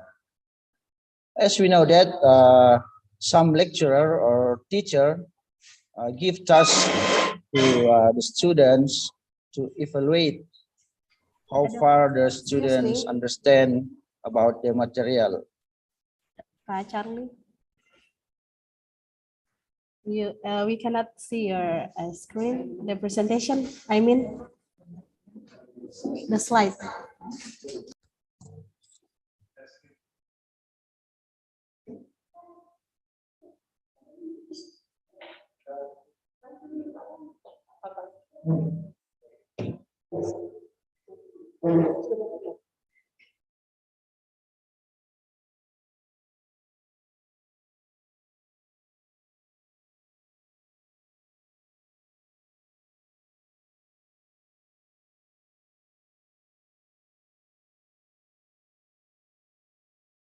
Okay, it can be seen now.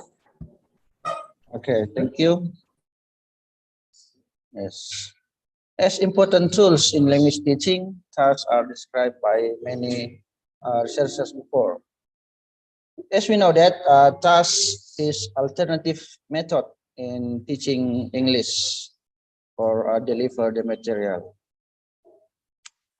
For decades, task-based instruction improved by the teacher or lecturer at the time.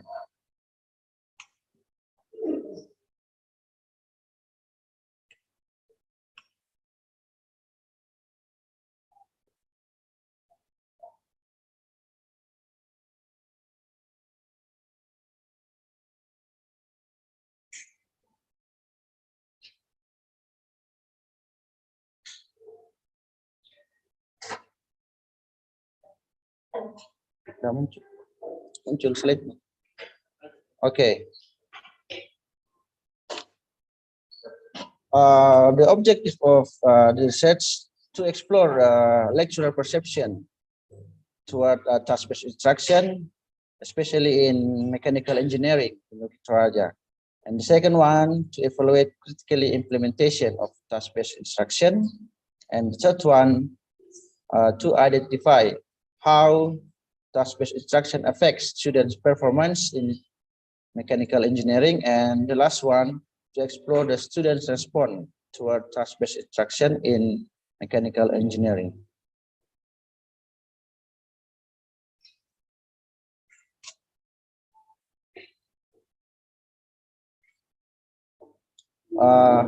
I use 12 English lecturer, but 3 were interviewed and 35 students. In my data collection, I use online questionnaire, interview, and documentation. And I analyze the data by using thematic analysis. And my methodology is qualitative research with the form of case study. Okay, the result of my research about the lecturer's perception revealed the highest response. The lecturers very most interesting to use task-based instruction in the learning process. The data also revealed 75% lecturers strongly agreed with the use of task-based instruction in the classroom, because the task-based instruction can develop students' collaborative skills, motivation, and students' confidence in their classroom. Next, the implementation stage of task-based instruction.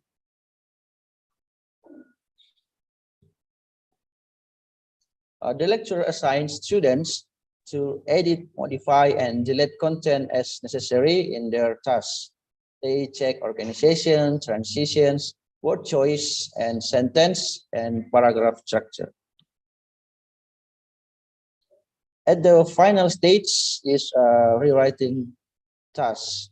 At this task, the lecturer required students to rewrite revised draft, which then become the students' final writing project. Okay, there are some materials you can use in the process of task-based instruction. We can use like picture, diagram, table, charts, models, etc. In delivering the materials, the lecturer used variety of online platforms such as Zoom, Google Meet, Google Classroom, YouTube, and WhatsApp. There are some types of assessment in task-based instruction, like formative assessment and summative assessment. Sometimes the lecturer give the quiz to evaluate students' performance and to find out the students' progress on particular topic. And then there are student self-evaluation and peer evaluation worksheets to encourage students independently and collaboratively. Okay. Now we move to the impact of task-based instruction towards students' interaction. Based on my data from online questionnaire that showed that 6 or 17% students strongly agreed, and 25 students agreed, and 4 neutral, and none of students disagreed or extremely disagreed that task-based instruction can improve their interaction and collaborative skills. Based on the students' reflection, the students could improve their interaction and collaborative skill and create an engaged learning environment in the process of teaching and learning in the classroom. Based on interview, lecturers stated that task-based instruction very effective used to teach English, especially at mechanical engineering, because as we know that some tasks in mechanical engineering is different with the other program in Bukit Raja.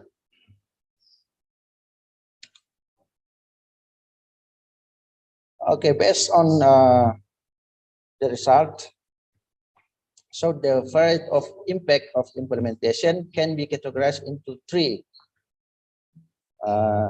First, highly positive impact of task-based instruction in terms of students collaborative and can be interaction in the classroom, and autonomous learning.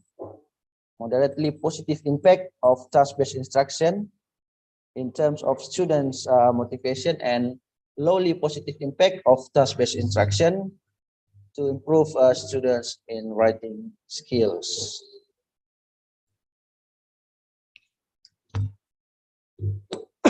Okay, this is the conclusion of my research. Based on several data, and after I analysis the data, I give one conclusion about task-based instruction is a very interest method. The lecturer or the teacher, we can use task-based instruction, and the students can get high motivation because the students can collaborate, can share the material, and with collaborative task-based instruction, there are interconnection between lecturer, high positive perception, and their decision in implementing task-based instruction in the classroom. And then I promote the new theory about the collaborative task-based instruction. We can see the chart for collaborative task-based instruction.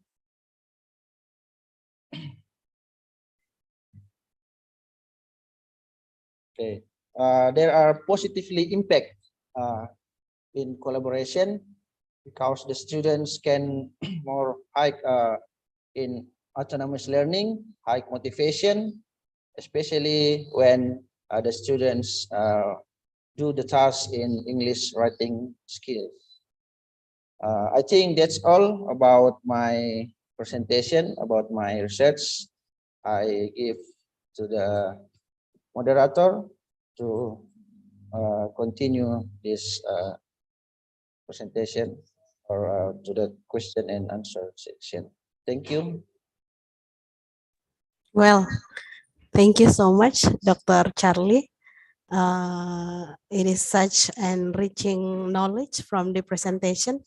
We have just had listening to an inspiring and insightful keynote presentation from our keynote speaker, Dr. Charlie Baka. Now, well, we have one question on the chat box from Pak Matius. Could you explain what are the advantages of task-based instruction? That's the question. Well, Dr. Charlie, please answer the question. Okay. Thank you. There are several benefits. There are several benefits for the task-based instruction. The first one, task-based instruction provides the opportunity for natural learning within the classroom context. And the second one, it stress meaning over form. However, it can also emphasize learning form. And then task-based instruction, we know that it can improve the students' motivation. With give the task, the students can share the information each other, and they can give their conclusion about what is the answer of the some problems. And then task-based instruction contributes to the improvement of communication fluency while the students share the information. And then task-based instruction can develop together with a more traditional approach.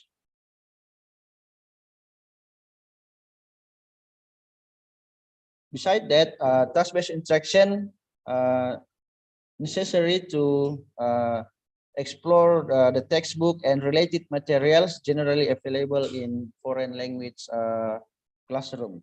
I think that's all to the several benefits of task-based instruction.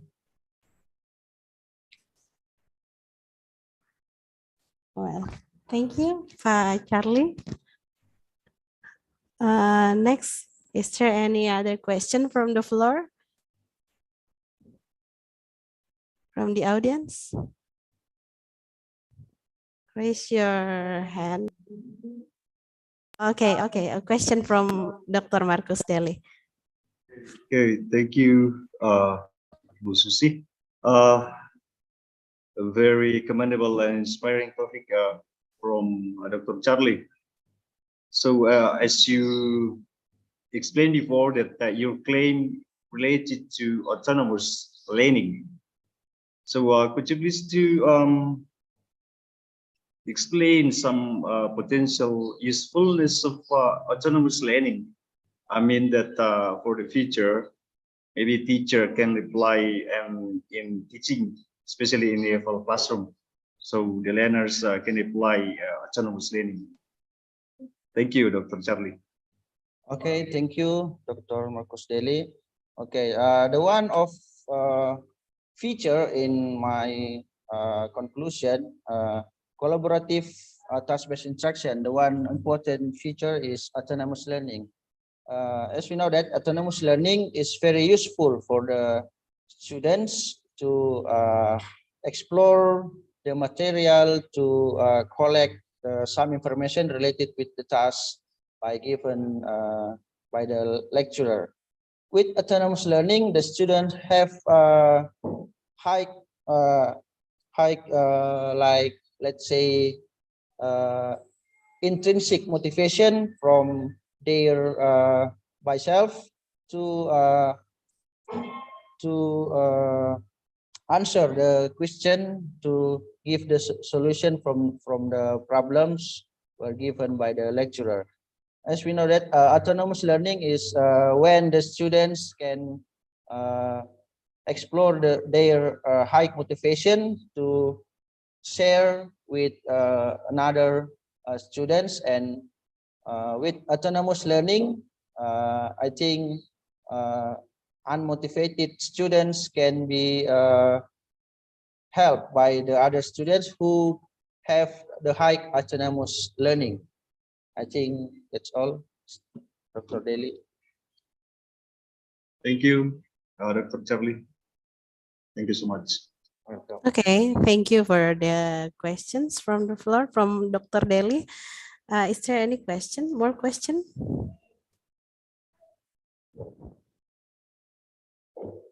Well, it seems that we have no more question for this session. And as we prepare to bring this session to the close, I would like to invite Dr. Charlie Baka to give a closing statement. Okay, thank you. My closing statement is I give the simple sentence. Maybe task-based instruction can help the lecturer and the teacher to choose one of a good method in teaching English. We give the task to the students.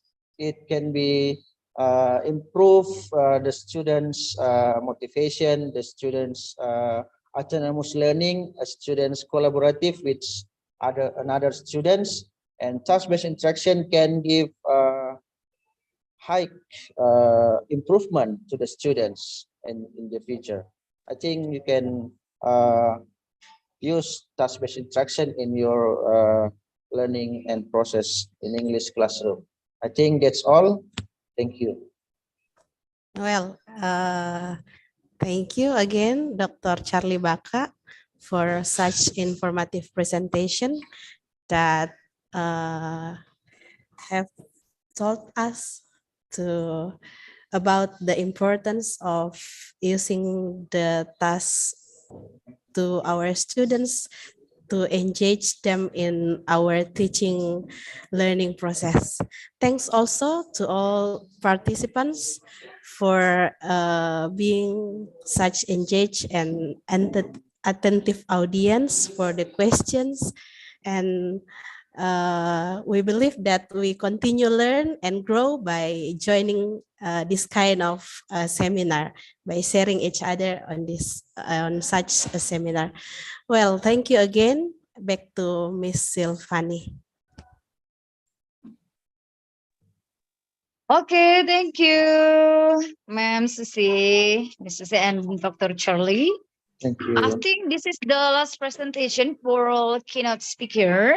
And as for our information, don't forget to fulfill the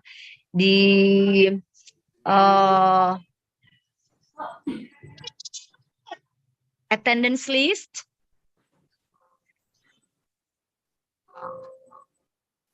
And I think in the chat box, Mr. Matthew shared the link for students attendance list.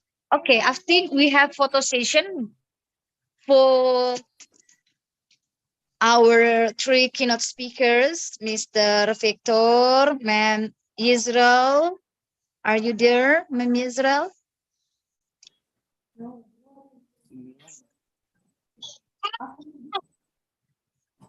Please turn on the camera.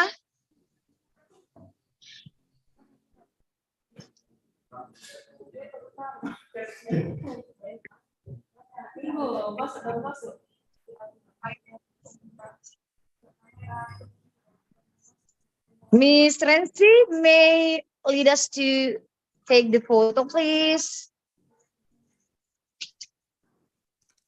Because actually I use mobile phone, not laptop.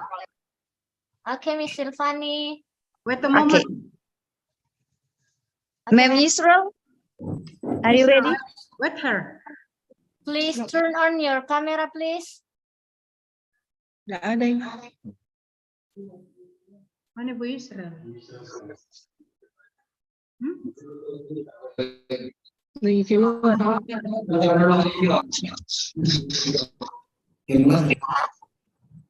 Wait. See.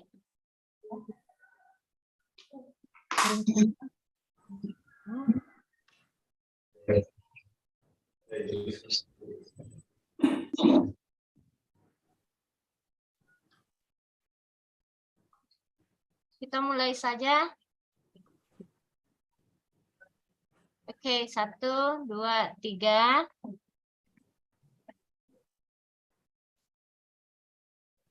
Next. 1, 2, 3.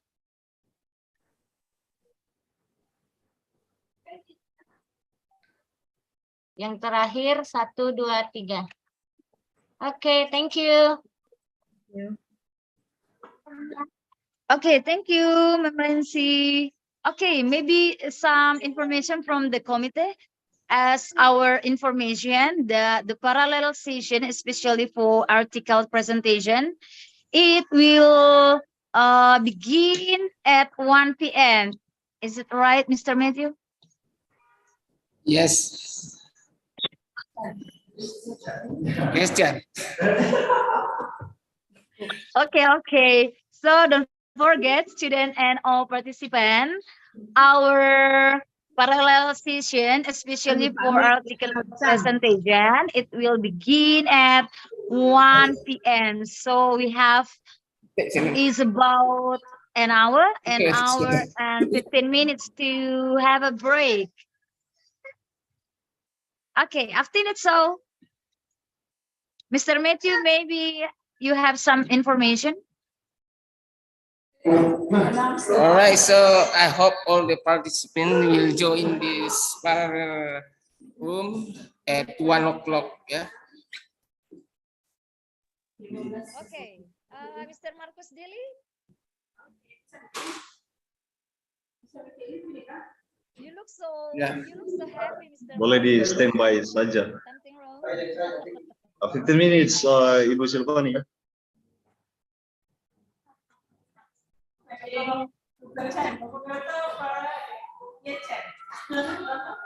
Okay, ladies and gentlemen, and all participants, if you don't have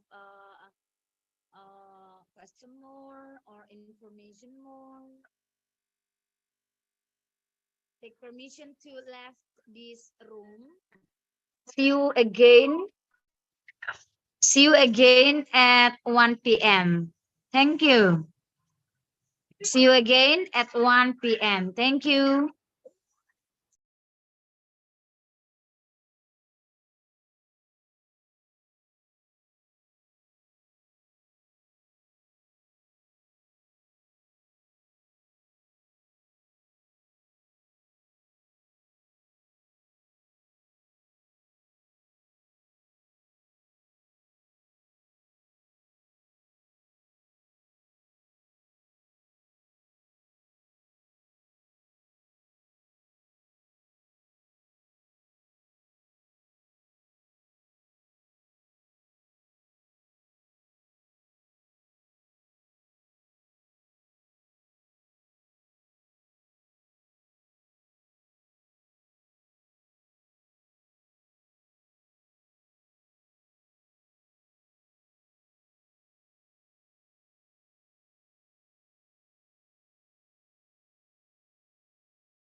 Yang luar biasa.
Halo semuanya. Waduh, kelihatan. Ya, halo Pak Ron.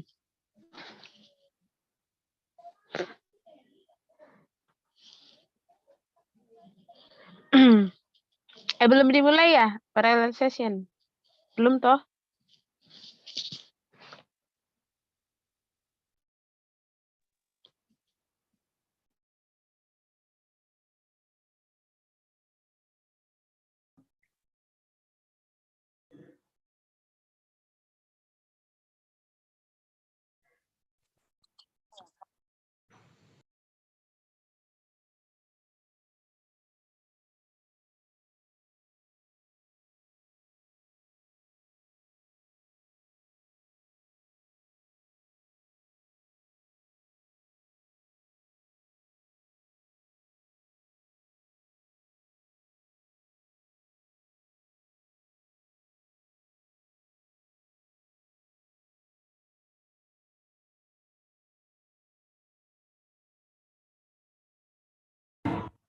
Ya, tapi saya tadi sudah berbalik arah di mana-mana. Kenapa harus begini? Tuh kamera, kenapa tadi kita tadi tuh warna di dalam? Kamera terus kita rusak. Kenapa? Maksudku kalau yang tadi, kenapa warna tadi gitu? Yang sudah. Iya. Nah, bukan juga susah Pak, bukan.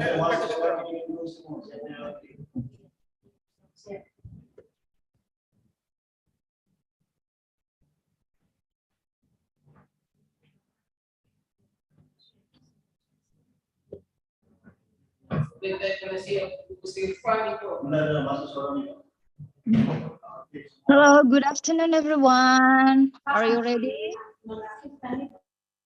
to continue our webinar, national webinar schedule this afternoon?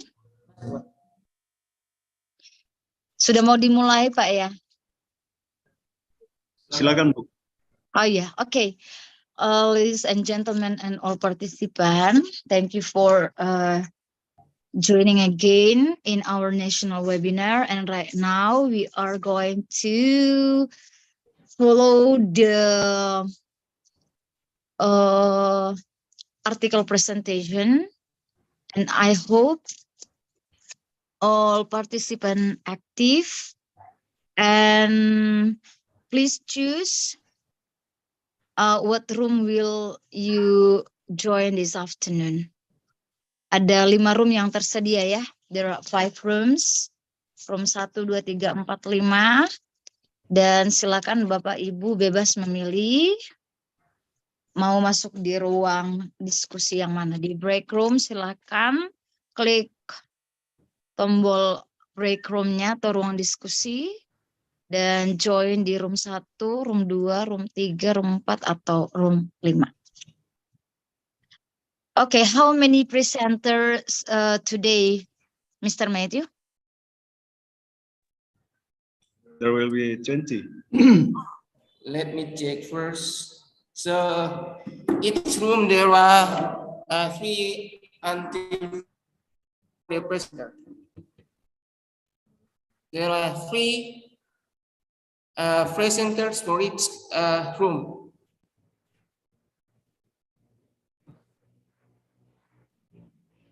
Only 3 presenter for each room? Yes. Oh, berarti it means only 15 presenters. Yeah, that's right.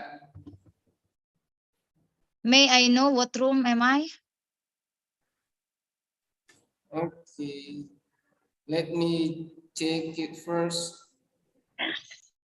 Bu Silvani, and second break. I'm on the second room. Yeah. Okay. Thank you. Okay, I will. let me inform the presenter in each break. Room 1, Judith Ratu Tandiara MPD, Matius Andi Kombong MPD. Room 2, Tendrium Irianto, Susi Teko Patandu, and Fanny. Room 3, Normale Sirande, Linarda Tulaktondo, Room 4, Dr. Andres Erupe Pongsapan MPD. Dr. Selvi Panggua SPD MPD. Nirma Tolak MPD. Aris Kaban MPD.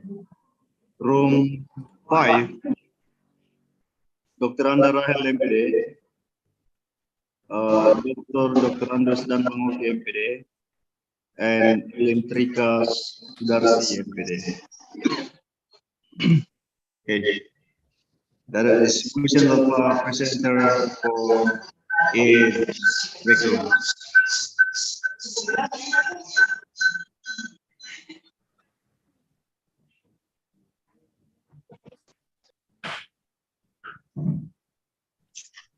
Okay, I will go to the room 2. Okay. I will join with my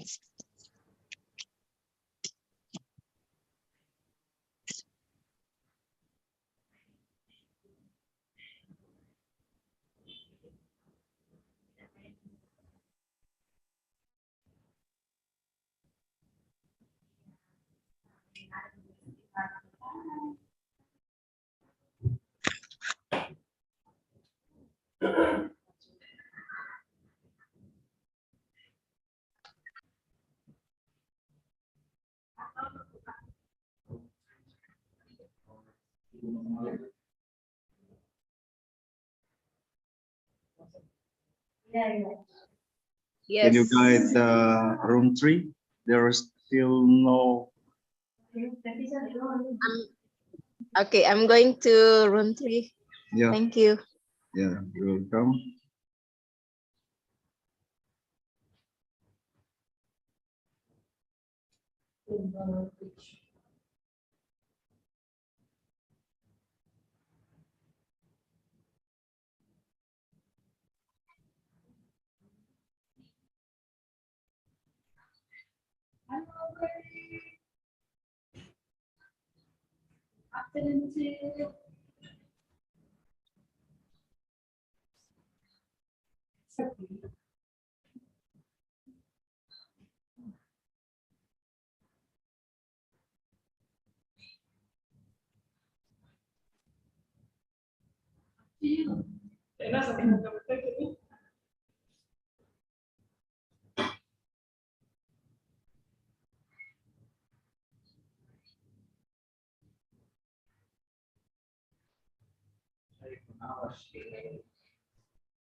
Eh, ada pertanyaan dari Yabes.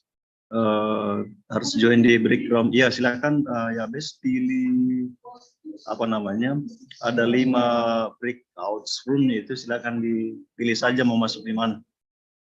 Dan masih ada 27 peserta yang lain yang di main room, boleh memilih salah satu dari 5 break room itu untuk mendengarkan presentasi dari beberapa presenter. Terima kasih.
Ya, masih ada beberapa yang standby di main room, masih ada Weldy, ada yang lain-lain. Ini Bapak Ibu juga boleh masuk di breakout rooms untuk mendengarkan presentasi dari berbagai judul topik yang dipresentasikan oleh presenter.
Halo, Mr. Deli.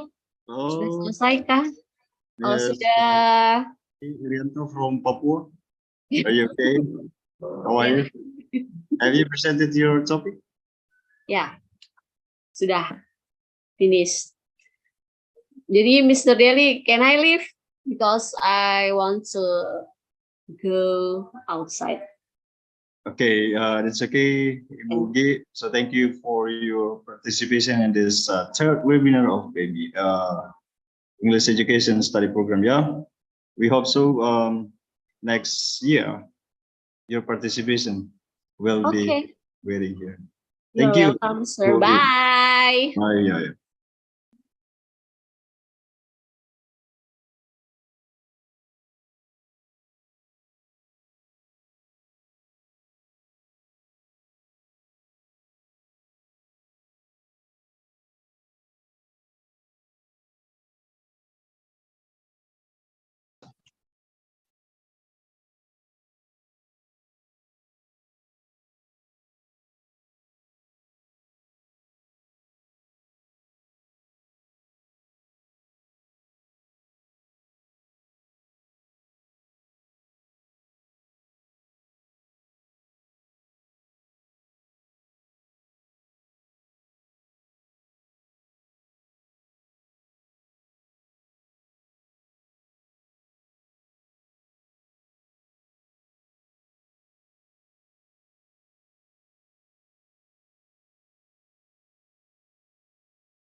Pak Dr. Victor, di room 1 sudah selesai ya?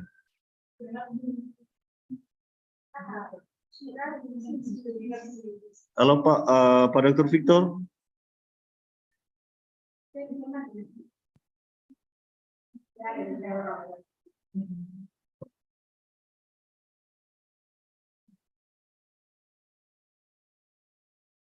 Halo Pak Victor, can you hear my voice? Halo Pak.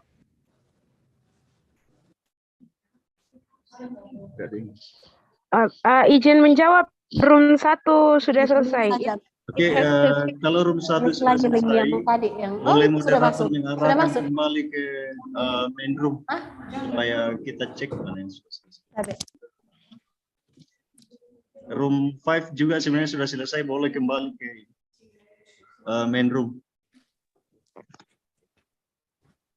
Izin Pak, room 3 juga sudah. Thank you. Room 3 boleh di-handle di normalnya Tabe supaya kembali ke main room. Masih ada 3 di situ, saya lihat join di main room. Oh, masih ada yang join ya? Oke. Diarahkan saja ke main room. Siap. Room 4 sudah, Mem. Ibu Selfie. Apakah room 4 sudah selesai? Room 4 sudah.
Izin dari room 3, sepertinya yang bersangkutan tidak sedang di depan gadgetnya, jadi tolong dibawa saja ke main room ya, saya tidak bisa angkat.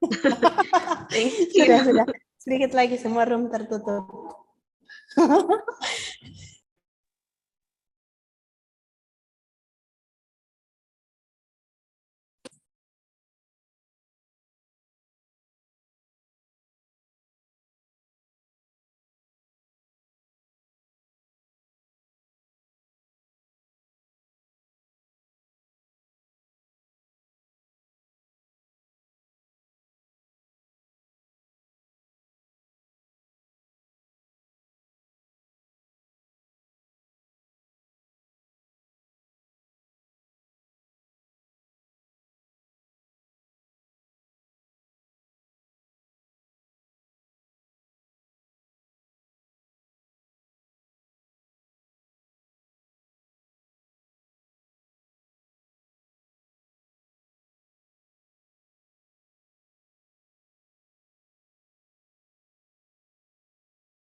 Sudah Bu ya?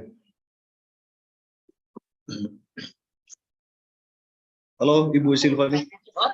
I'm here. Yeah. Can you hear my voice? Yeah. Okay, Yeah. ladies and gentlemen and all participants, thank you for especially for all presenter for presenting your material. And right now we are come to the end our agenda, especially for today's. And the next agenda is closing speech from the committee, and the speech will be delivered by Dr. Marcus Deli. Time is yours, sir. Okay, thank you, Ms. Silvani.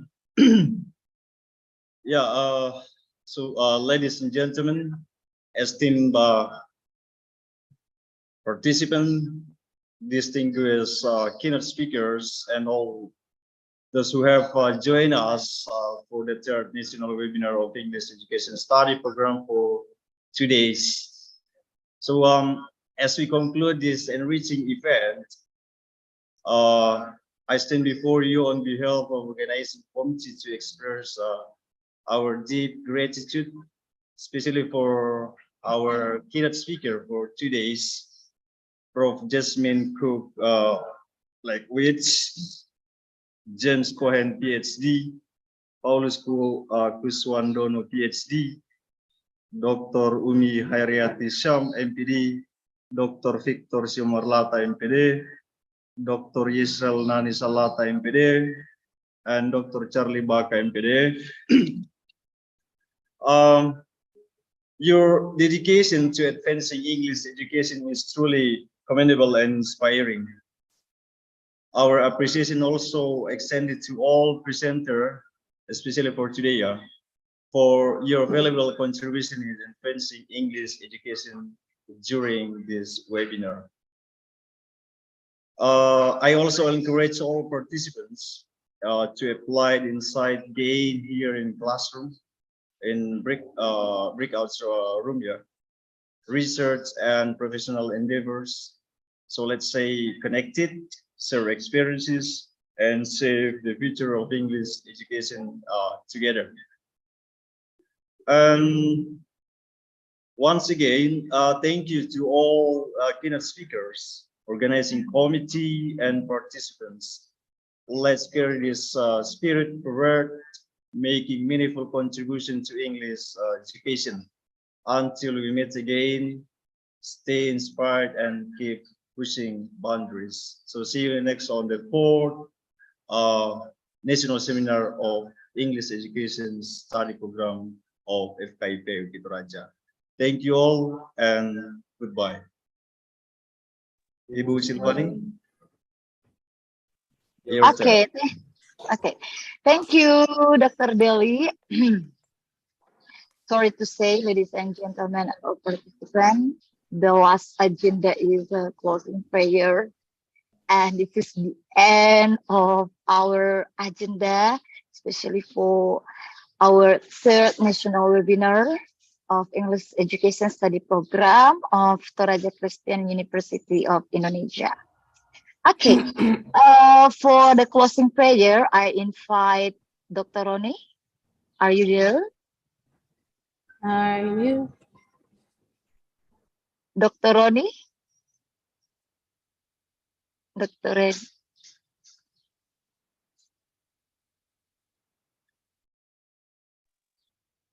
Are you there, Dr. Roni?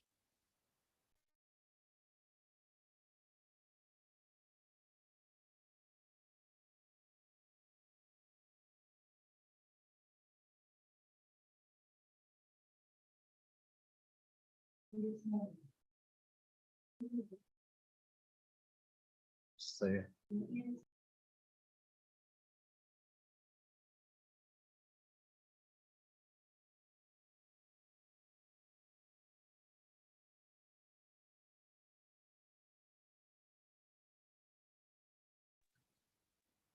Dr. Roni is there. Mr. Matthew.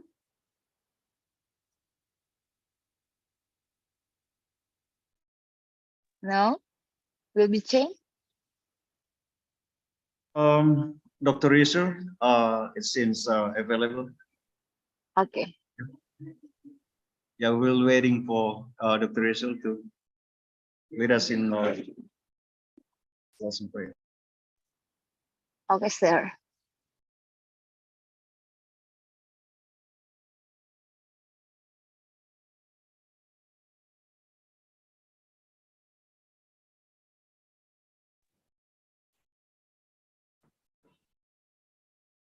Okay, for all the participants, before ending our activity today, let's pray. Dear loving Heavenly Father, thank you for your blessing for us for today. Thank you for all the healthy mind and healthy bodies for all of us as participants, as the keynote speaker. We can do this activity because of your blessing. Thank you, Father. Please bless us, all of us, in order to make us understand what we have done today, what we have learned, the knowledge, the idea that we have learned along this day. And we pray for the next webinar, English department. Please give us your strength in order to make us can prepare all of things that we need next year. And now it's the time for us to part from this meeting. Please help us, all of us, in our activity all day today. Please listen our prayer. Please forgive our sin. In the name of Jesus, we come to you. Amen.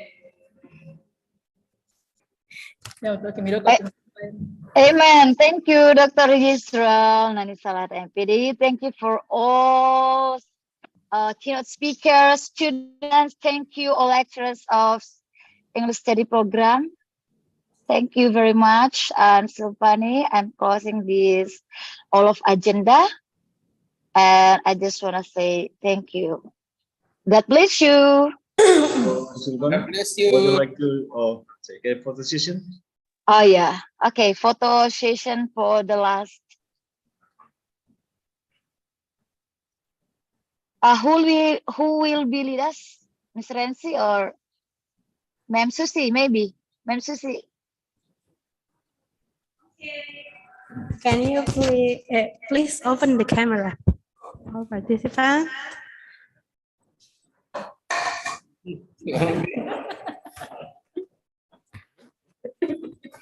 Jempolnya Bapak Ibu. Oke. 3, 2, 1. Oke. Oke, terima kasih Bapak Ibu dosen, seluruh mahasiswa yang luar biasa. See you next year if God will. Bye-bye. Terima kasih semuanya. Terima kasih Ibu Pak dosen, Kaprodi dan semua mahasiswa Bapak Ibu sekalian. dosen. Thank you.